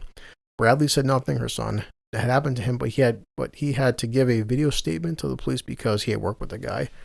In November 2014, her son revealed that he'd been abused. I found him pulling out his hair, rocking, shaking, and crying. He kept saying, "I should have told you before. That could have stopped him from getting those younger boys." He was attacked at the shop in his house. I felt sick and heartbroken. Now he's 19. Now the kid's 19. He's too embarrassed to say anything at first. Yeah. I didn't want to get into trouble, but I was having nightmares that he would come after me. Kid was fucking scared. I begged them to rearrest Mick. He was back in the estate like nothing had happened, and because he'd pleaded not guilty, his victims, including my son, will be made to testify. So then she decided to take matters into her own hands. I drank 2 bottles of wine, as you should, returned to my old flat and knelt on the floor, holding a photo of the kids screaming. I hadn't been able to cry before. My son was always around. The guilt I felt for not protecting him overwhelmed me. That's when I picked up the knife and went to Mick's. She stabbed him 8 times with a 12-inch kitchen knife and told police, "Who houses a fucking pedophile on an estate?" So, yep. I support her. Yeah. That's fucked up. Fuck that guy. So, of course, let me just read Twitter. 24 convictions and he was free? Wait, 24? Yeah, 24 convictions. I guess America isn't the only country with a fucked up justice system. Yeah, well. No, yeah, we're friggin' pedophiles are running this damn country. Is how it fucking feels like. It's sick. Here's some asshole. She could have reported it to the police and had him arrested. Now she may be facing jail time, which won't help her son. And here's the first thing. She did report him to the police. Like, he did get arrested, but now they have to testify because he's saying he's not guilty. I love this person right here. Like, she's already out of jail. If you aren't going to read the article, then don't fucking comment, because the article said she's already out of jail. She did her time already. It's like, that's what the guy's saying. Like, usual, you didn't read the article, you read the fucking headline. Yeah, she got, 3.5 years, yeah, right? She got out. Yeah, she's done. Yeah. So. Yeah, well, guess what? She's free. That dude's dead. That's how it should be. Mm-hmm. Rotten hell, you son of a bitch. Hopefully, you get raped by demons down there so you know what it's like. With a pitchfork. And fuck it, let's go Little Nicky. Pineapple. I was literally thinking of that. Holy shit. Fuck it. No, I have no sympathy for people who want to hurt children like that. Give me a baseball bat. Give me 5 minutes in a room. Play It's Hip to Be Square, and I'll do the fucking, American Dad thing. I'll dance around with it, and I'll fuck them up. Yeah, no, it ruins, like, their whole future, their whole life. Like, everything that they wanted to do in life is now going to be thwarted by, like, deep therapy sessions of getting over it just so they can even move on. Like, and God forbid, if that woman wanted to be a grandmother, how is that guy gonna, how is he gonna really fucking cope with this shit? He's probably not gonna want anyone to touch him. Right. Oh, God forbid. That's gonna... He's fucked up for life, unfortunately. This is interesting, but okay, it's I gotta read this whole thing because this is fucking weird. But okay, Is it? Mom is arrested after her 12-year-old daughter gives birth, and my son just turned 14. At the thought of him being a parent at 12, like, what? And Oklahoma police arrested a woman after her 12-year-old daughter gives birth, and the family welcomed the child's rapist to a baby shower. Hold up. So, Tulsa police said Mom, Desiree Castaneda, and other family members knew about the victim's relationship with the 24-year-old Juan Miranda Juara, who was reportedly surprised when he was arrested July 14th as he accompanied the 12-year-old to the hospital where she delivered. So he was 24 and she was 12. Okay, but why were they having him at the baby shower? Because they're fucking trash. Trailer Someone trash. has to smack them all with a fucking brick. On top of, like, he was also, when he was, okay, so he was arrested at, all right, so he got arrested when he was at the hospital with her when she was delivered, but he wasn't arrested when they brought him to the baby shower and he impregnated. Okay. In other words, the family. They need to freaking go to jail too for child neglect. Like, that's fucking no, that's ridiculous. not just child neglect. That's fucking abuse. Yeah. Okay, so it says, at the time, we received many questions, you think, along the lines of, where were the parents? the Tulsa Police Department. They were there. Yeah. In a corner, doing things to themselves. They're probably taping it. Probably. So, the Tulsa Police Department said in a statement posted to Facebook, the family permitted the relationship, and there are photos of the family throwing a baby shower for the victim and the suspect. So, he was slapped with charges of enabling child sex abuse and neglect. The victim's dad is behind bars, on a 12-year prison sentence for an unrelated case of first-degree rape. So her father is also fucking in prison for rape. Holy shit! They sound like a disgusting group of people. So, was this like his friend? And he's like, well, I'm going to jail for 12 years. Yeah, they sound uneducated, disgusting, perverted, like literally should be illegal for them to have kids. I'm sorry, if that 12-year-old is happy at all, like, yeah, I got a baby. Slap the fuck out of her.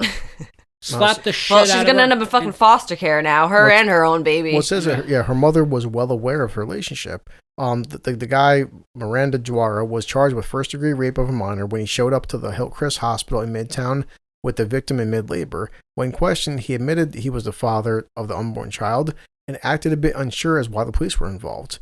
They walked in just like any other couple would, expecting to deliver the newborn baby, said one of the officers. She's only 12. My God. He even posted that he was in a relationship with the girl on his Facebook profile. Wow. So photos of him and the victim at the baby shower were also posted to the Facebook page. We don't get this kind of call every day, you think? It certainly was a surprise for everybody involved. Like, so okay, and the mother knew. Wow, the mother. No. Here's what's more fucked up. Facebook goes through everybody's shit if it's about COVID or elections, and they'll censor you and all this. Mm-hmm. But this dude literally puts about being in a relationship with a 12-year-old, and they're fucking silent. Yeah, imagine how much is like still going on like that. Online, openly, publicly. I'm pretty sure Zuckerberg.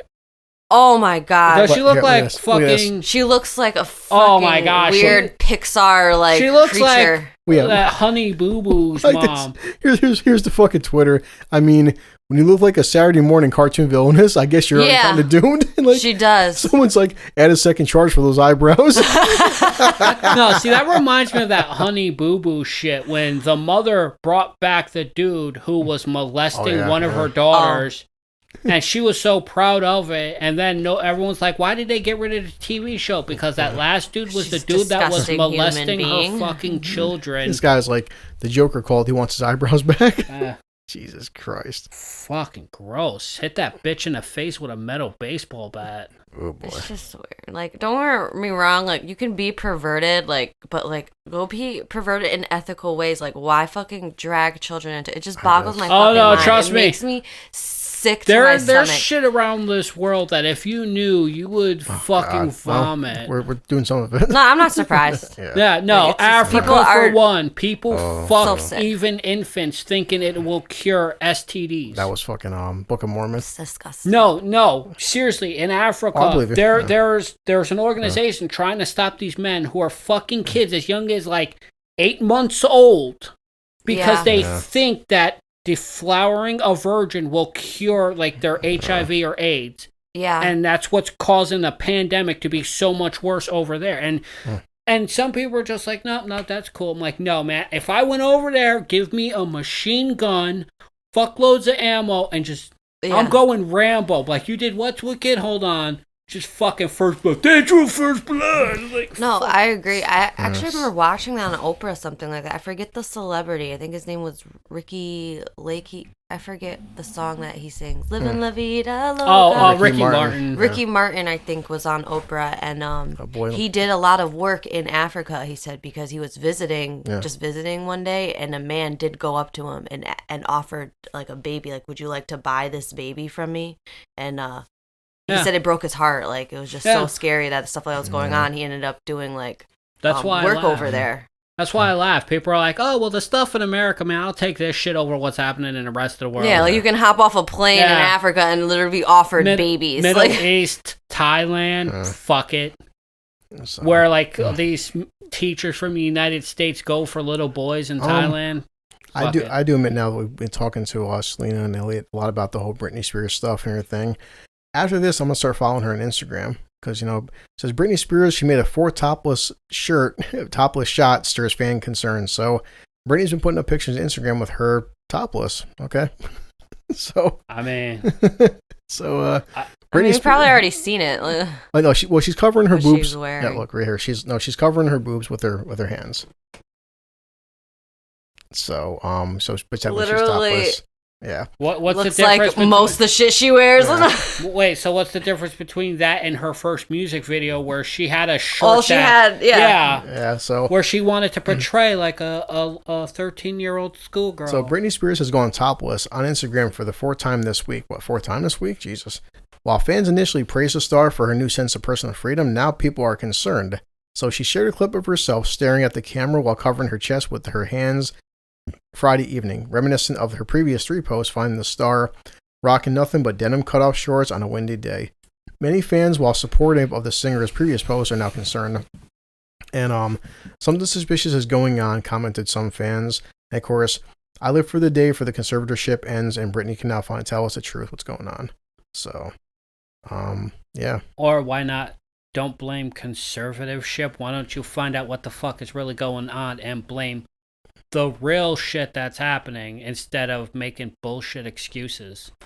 Like somebody said, others took a more humorous approach, with one fan commenting, "Britt, I love you, but I've seen your hoo-has more in the last week than my own." Yeah,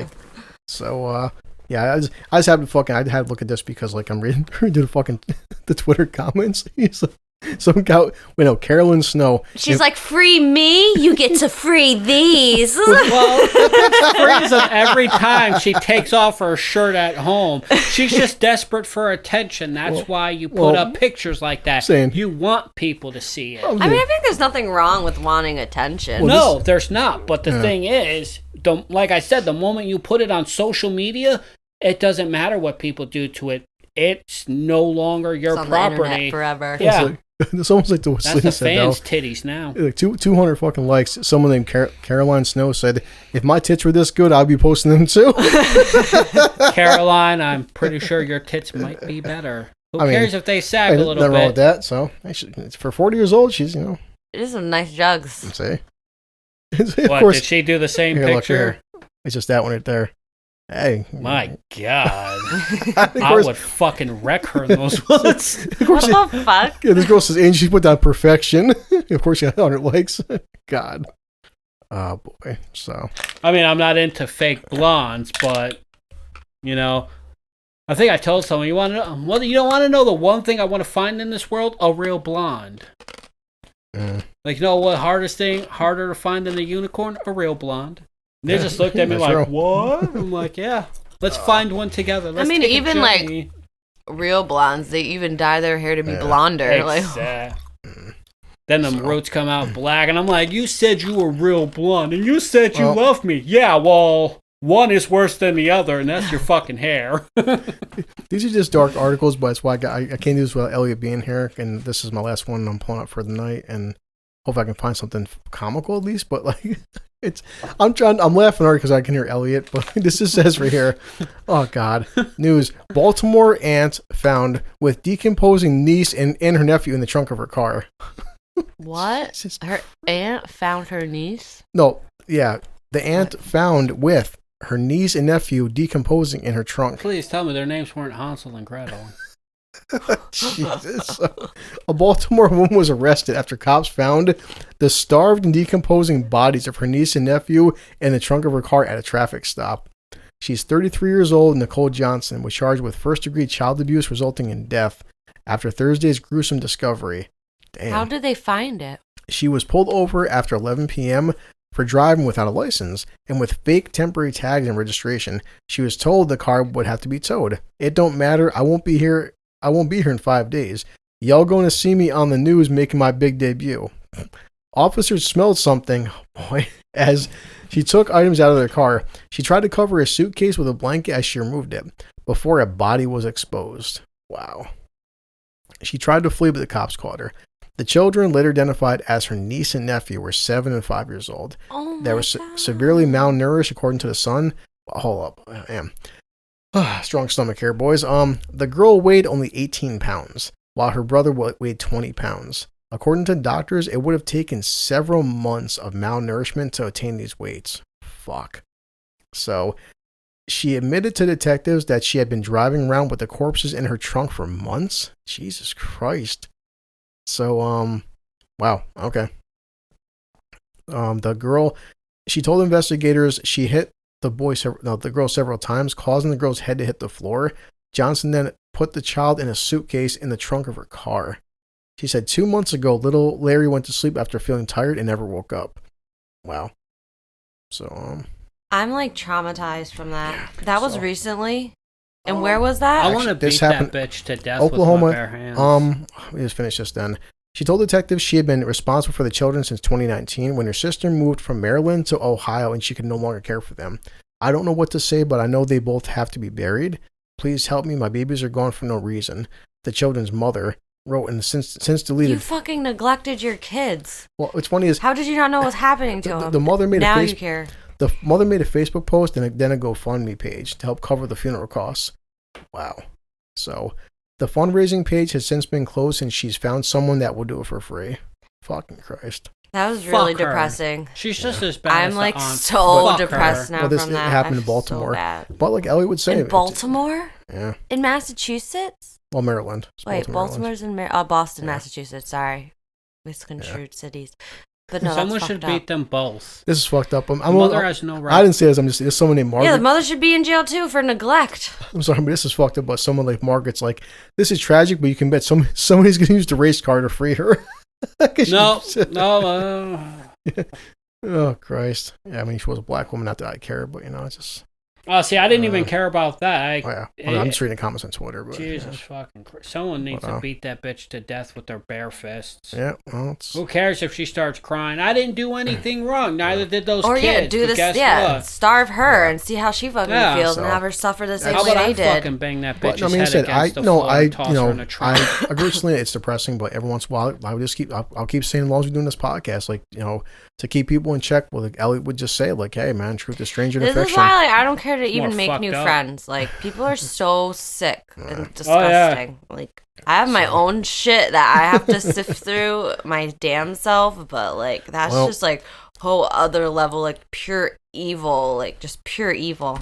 I can't even, but like they're not even humans. Like you literally agree. lost your human card. You're not a human being. If And you this do is- I that. hope pineapples get shoved up all of your holes in hell. Oh. Yeah. So well. Yeah, I need that's- something pick me up from that one. That one's gonna bother well, me for a while. this I'm will gonna think pick up about me- that and cry. This will pick up me and Elliot. I wish Big Al was here because I'm gonna link this to Big Al because like this will make him happy. But Mayo chop free. well, One day only. this is pretty close though. So IKEA. Hold on, I'm trying to read this out loud because it's funny. IKEA releases meatball scented candles. Honestly, I it hate smells, the if it smell. smells like a burger, I love smells of I fried don't food. know. How about lasagna? See, I fucking love lasagna. See, Al start drooling. I know. The Says- smell of lasagna? Oh, I fucking love lasagna. I can't even like think of a distinctive taste for lasagna besides like burger. Fucking delicious. So it says IKEA's got the meats. Oh, I see what they did there. The furniture chain. Why is IKEA releasing this for? So, the furniture chain released a candle scented like iconic Swedish meatballs, bringing the classic smell from the store to your living room in honor of IKEA's 10th anniversary. For many people, what? On, damn it. That's my meatball story. Pause. Yeah. So Meatball candles and mayo let's finish chop. this. So let's see. There's no other furniture brand out there with a food offering that has such a strong following.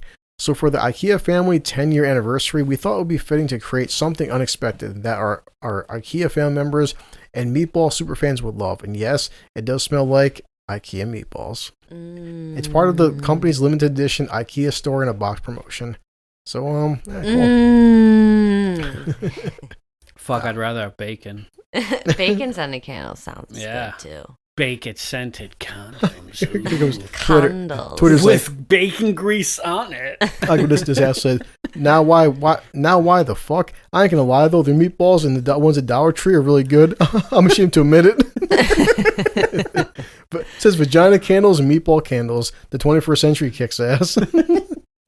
So it's like Vagina candles? Yeah, Gwen- fucking. Gwyneth Smells Paltrow. like those pussy willow trees. yeah. No, I think someone said it smelled like cedar wood. It just was supposed to smell like Yeah. Gwyneth Paltrow's vagina. I'm like, oh, so diseased? Oh boy.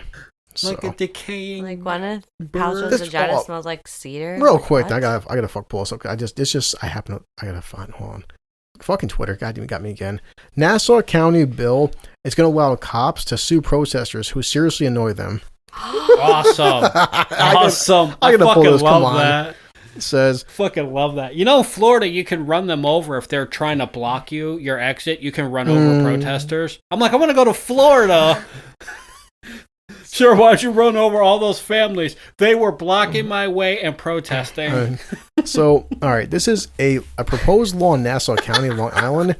It's going to allow cops to sue protesters. Everyone I run over, they're just protesters. Fuck those Fucking protesters. protesters. You see that sign? See, that one's holding up the let me go back to school sign. Fuck that protester. Sir, that's a 13-year-old child who wanted to go back to school. Yeah. Still Protester in my way. See, they're in the middle of the road, so obviously they were fucking blocking me. I had no other choice. Well, see, it's not just cops, though. Okay, this is how it gets, well, not murky, but so the controversial measure approved 12-6 by county lawmakers Monday is going to allow first responders to sue protesters and others who give them a hard time or threaten to cause them bodily harm.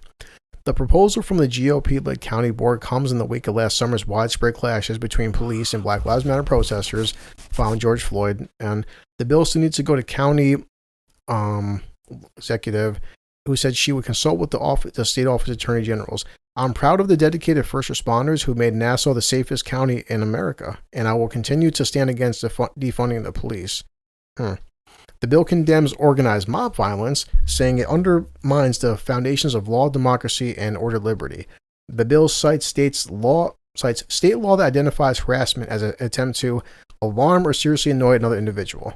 In this case, cops and first responders. So it's not just cops, also first responders. And on a side note, because there was a few times we read, like even a year ago, that like how many times where firefighters, ambulance drivers and stuff, and first responders trying to get to someplace. Like, what was that? Remember that one building burnt down? Yeah. And there was kids inside. Yeah. And the reason the kids fucking burned alive for is because the fire trucks were being fucking blocked by peaceful fucking protests, and you blocked the fire trucks, then you caused the lives of a bunch of innocent children who fucking burned alive because you want to do your peaceful fucking protest. That's why after that happened downtown here, everybody was like, peaceful protesters. I fucking laughed. Yeah. Like, what? But, yeah, tell those those fucking kids that did nothing wrong who fucking burnt alive. Because I think protesting is very important and stuff. I mean, I think those are like the few instances where they do go awry. But I do agree with the mobs, because one thing that sucks when like a mob happens, it gets ruined by the bad apples. Like somebody could be walking by, like, a peaceful protest. What a great way to throw a brick in a window and get away with looting. I saw some of those peaceful protesters' Facebook Live feeds when they were throwing rocks at cars, Molotov, that 18-wheeler with the dude left inside. That shit was...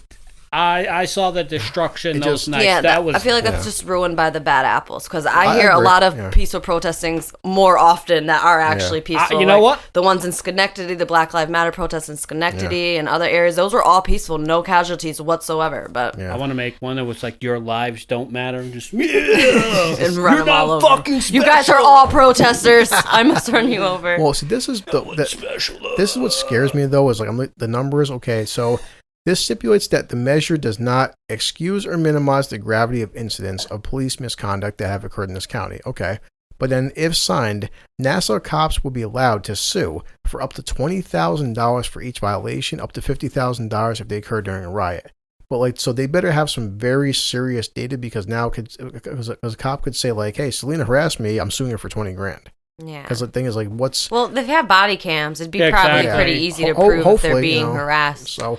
Well, if the body cams go blank, then they have no evidence. So yeah, that's true. So, this bill is a clear act of retaliation against Black Lives Matter. Civil rights attorney Frederick Brewington told CBS That's what they're News. saying. It's a reaction to the Black Lives Matter movement. I don't know. Yeah, I disagree. So, like, I don't know. Peaceful, you can't throw a brick in a window and call it peaceful protesting. It becomes a riot after that, and is no longer a peaceful protest. Are Black Lives Matter going to pay for the over $2 billion worth of damage? No, of course not. And replace all the human lives that they killed? We could pay it with the trillions of dollars of tax money that we have no idea is being going. Like, no. That's like, or the billions of dollars going into the Black Lives Matter organizations, which they're using to spend on mansions. And more mansions and mansions. It's a very odd thing where it's like a cop can sue you for annoying you for because you annoy the cop. Like, it makes sense to me. It makes sense to me. because then people are going to sue cops for annoying them. It opens. See, the thing is, people see it only going one way. If it can happen that way, then it can come right back. Like, okay, they can sue us for annoying them. Well, you annoy me. So, lawsuit. I don't think we can sue cops for being annoying. Well, if this happens. You can even charge a damn cop. If this happens, it's opening up a lot of stuff to happen. Like weed now legal. Now people want cocaine and heroin to be legal. Oh, God. Yeah. No, he's not wrong. So. And I was like, see, everybody wanted just that little bit, and it turned into fucking this. It's either legalize cocaine or legalize Tylenol and aspirin. Because if aspirin was made today, that would be severely regulated. You would need a prescription to get aspirin if it was made in this day and age. Just know that you're going to be walking over a lot of corpses. That's all it means. Like, oh, cocaine legal? Oh, there's another one. There's another one. That's always been controversial because, like, a lot of stipulation with drugs is they've always said that, like, at least in other countries that, like, say Amsterdam, for example, when everything is legal, that oftentimes people like to chase something because they can't get it. And once they can get it, the appeal does go down. Mm-hmm. So I don't know, but... You know, I just don't get it because I smoked weed and I never once thought in my life, holy fuck, I don't feel as high as I needed before. Let me shoot some cocaine up in my balls or something. Yeah, I never like that either. It's just like it makes your nose uncomfortable. Like it just wasn't my cup I'm just saying, like, no, I get Elliot's fucking point that, like, it's hard because, like, I always feel like, well, I know people right now who do fucking coke. If you want coke, there's ways to get it, you know. So it's like whether it's illegal or legal, anything. Like, okay, weed was fucking legal in this state for how long? For now, I was smoking since I was 15. They didn't stop people from fucking smoking weed. So it's like, you know, I'm just like, I mean, coke is like anything. I understand the dangers of it, but I also understand there's a lot of people out there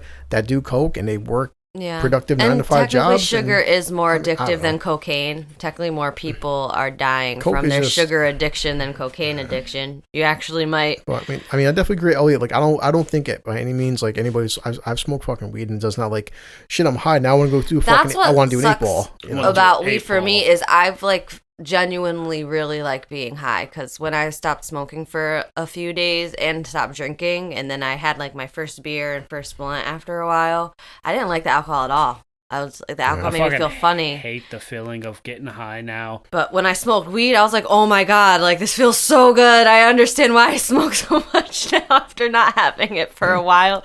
It depends on the person, the strains. I know it's like the past 2 times with edibles really fucked me up. Like, you know. No, I feel like it does depend on the strain because my favorite one is Jack Herrera or Herrera, however you pronounce it. And that specific strain is just literally, I get like zero anxiety. Like I can like fucking like Elliot do was saying, anything the funny on part, it. Alfred Elliot Mudslide, he goes, but alcohol, same way, certain like, you know, figure tequila and vodka, rum, they technically all hit you differently. So last time I had tequila around somebody, we were swinging actual swords, and there's a fucking gat. Like, I swung it overhead, and his ceiling had just this line across it, and I was just like, I told you people, don't give me tequila. And I mean, we were swinging this shit like Highlander, like, like fucking slamming swords. Like Blade. Yeah, like we were trying to fucking kill each other. I'm not even joking. We were like trying to fucking hurt each other. Those goddamn Russians, that vodka. I don't know. I think he's German. Yeah. I could be wrong. The fucking vodka got hair in your balls, though. Fuck, we were swinging swords at each other like we hated each other. Well, I mean, Selena's gonna find a couple of days. I do on my birthday. I don't know what they put in that Starburst at the gay bar, but I'm not gonna lie. After a couple of Starbursts, I start feeling differently. Like they put the gay gene in it. I'm just gonna say, like after 2 or 3 girl. After 2 or 3 Starbursts, maybe I may not be into girls anymore. Like whatever they're putting in that shit. He's gonna be in the animal vagina. Now that he knows they exist. Did you know that horses have vaginas? Yes, sweetie, we know. Dude, I fucking loved Susan's reaction when she found out because that was literally my reaction. It was just silence and just disbelief. Mine was just disgust. It's like, why are you looking up animal vagina? Like, why are you that? Are you that much of a virgin that like? It's like, you know what? At least Mark knew that animals have vagina before Chris. So Mark, you gotta win. Yeah, you gotta win. Oh boy. So Oh boy. Yeah, I'm done with articles for now. But well, I'll tell Elliot, like, depending how drunk we all get Thursday, we have enough footage and airtime. There'll be a lot more people here. We can get a couple of like these hours in before we get too fucked up Thursday. So Okay. Probably highly doubtful. yeah, Thursday's gonna be a fun day because I'm gonna drink fucking entire like. That mudslide was so good. It tastes like fucking I chocolate told milk. Elliot to try it. Oh No, you trust don't want me. to try it? No, that stuff makes me violent as well. But Thursday, I only had it Mudslides? once. Specifically mudslides? yeah. But Thursday we're all gonna be fucking drunk because we're gonna have all of us here and then Susan and like Jennifer and everybody, and we're all gonna be fucking Oh, swear. blazed. That Yeah. Jamie, and I'm gonna make fun of hair color, and she's gonna get upset, and I'm just gonna laugh again. Yeah, well, Jamie can drink again, unfortunately. So. What do you mean she could drink again? Short version, won't get into it. My sister, she was pregnant, and she's not pregnant no more. So. That Scary. Yeah. fucking sucks. No, she's that's why I was like, honestly, she probably needs a couple drinks right now. So. I know that pain all too well. Yeah. Fucking bitches. Bitches be tripping. Yeah, no. That haunted look in his eyes as he gazes. So. Bitches be tripping. No, I'm glad you woke up on it. No, me and Elliot had a good time. We broke down the whole Scarlet Johansson thing. We had fun with that. And I love Scarlett Johansson. I liked her too, and she's hot. But I just feel like I was actually telling Elliot like breaking down our bills and what we go through and everything, and just like it's just hard for me right now with turning the big 4-0 in 2 days and stuff, and see my bank account and the way where we live in when someone gets paid like I only get paid $20 million this year, and I'm like, God. But millionaire problems, they have different problems. And I honestly feel like if she wanted to get paid more, probably because her co-stars or co-workers were getting paid more than her. Which we talked and about. it was more the principle than the money. Yeah, I mean, I like she think probably wants to be respected as an actor and equal to her co-stars. When she made the contract, though, she made this contract because the film was done in 2019. 2019, COVID wasn't a thing in 2019. So she had an expectation, and like I get that, but like you can't blame a fucking global pandemic on that's why she's trying to get more I'll tell money. you after we're done because I want to repeat on the podcast. That's the short version, but yeah, so she's pissed off and like, and I get this. Some people are her sports like, oh, don't feel bad for Disney. I'm not talking about feeling bad for Disney. I'm talking about as a principle. It's like again, it's like because like Big Al would say, we live in a society nowadays where people that said it's if I handed you a check right now for $1 million. And you say, Chris, well, $1 million is pretty good, but why didn't you hand me a check for $10 million? Like I told Elliot, I'm happy if anyone gives me $100, I'm like, yo, I will shake your hand, hug you, I'll fucking shave your back or something. I'll just grab your butt, shave your back, blow you, yeah, for $100, bleach your asshole with some real bleach, not that fake stuff. It's just like we get it's millionaire problems, but like fuck the fact that someone just like I just can't imagine anybody I know I've ever fucking met. Where somebody handed you a fucking check of $20 million, you're like, well, this is not enough. It's pretty good, but I could have got more. Like I could have gotten enough. Wrong with you, man? I could have my gotten cocaine 50. habit is at least 15 million. I'm fucking Black Widow, 50 million. Like, no, you're Scarlett Johansson. Because there's how many millions of fucking women that in less than a fucking heartbeat would take your spot. I'm pretty sure I could find some cosplayers that would make her Black Widow look like shit. Yeah. It's like I know, but we gotta have Scarlett Johansson as Black I know. Widow. Well, she's done. That was the last. No, she's done. That's what she said. There's no more But Black that's the Widow. fucking There's point. no more It's like, Wolverine either. But it's for Scarlett Johansson. I mean, there's a lot of Wolverine movies. Hey, a lot. There will never be a Wolverine anymore. Did you see? No, man. I'm calling it now.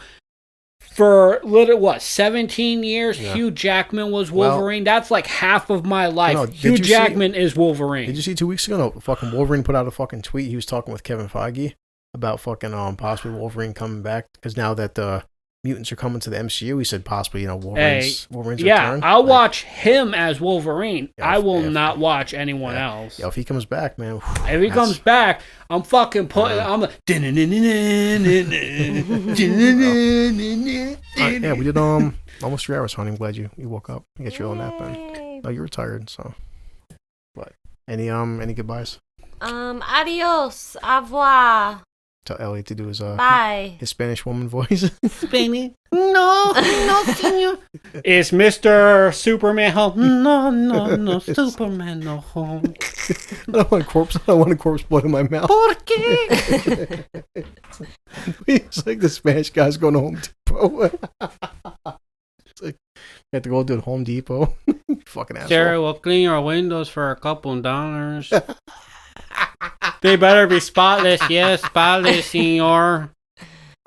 The man of many voices. Oh, he's got a talent. The man of many different Spanish accents. Yeah. So, yeah, as always, guys, stay safe. We'll break down the next episode because Elliot's talking about Biden and more people getting evicted. And, oh, fuck's sakes, more in debt. Holy shit. But, no, more just fake help, and it's finally catching up with us. Yeah, it's gonna get bad. But next episode, I'm gonna we'll see how fucking drunk we get for my birthday. Yeah. Next episode, you're not as special as you think you are. And watch how fucking drunk I'm like, you know what, guys, it's my birthday, and I woke up and Salena pegged me and some shit. I woke up in a compromising position, and I just thought, hey, do rhinos have vaginas? Yeah. Then August 6th, like she's like, I woke up, my boyfriend was gone. We found him on a farm. With surrounded by different animals underneath. It'd be like Ace Ventura. But I thought that really this could did you just go up its ass and come back out again? I don't fucking know you. Well, as always, people, hey, have a good time and pay your fucking bills and we don't hide kids in trunks. We don't fucking need your money or want it, and this shit's free and it always will be. And I specifically, after listening to last episode, tried talking as slow as possible and being clear, and it was kind of fun just having me and Elliot just bullshit because we never had me and Elliot alone.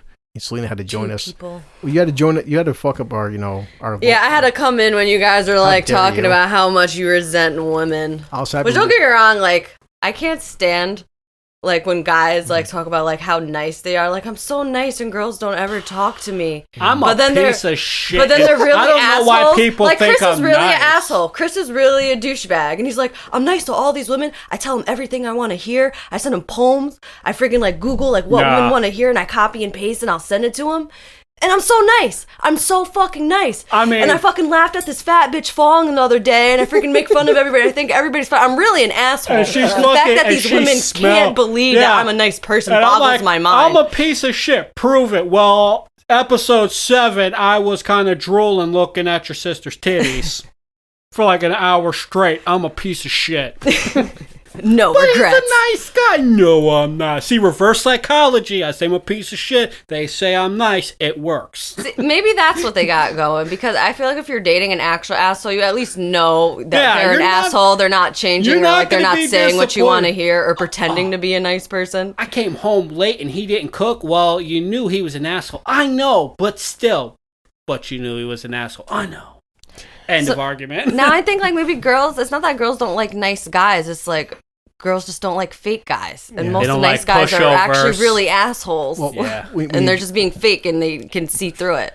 Yeah. Well, when you join us, we just talk about Scarlett Johansson's money problems. That's all we were talking about. No, I know. I woke up to how sex workers are beneath like you guys, and like you can watch porn, but you can never date a porn they're star. Beneath me because I'm up here. Well, I'm not talking about physiology. Yeah. She's still below me. All right, but yeah, we're done with the combos. Yep. But that's what I walked into. I'm like, oh my god. Play out work.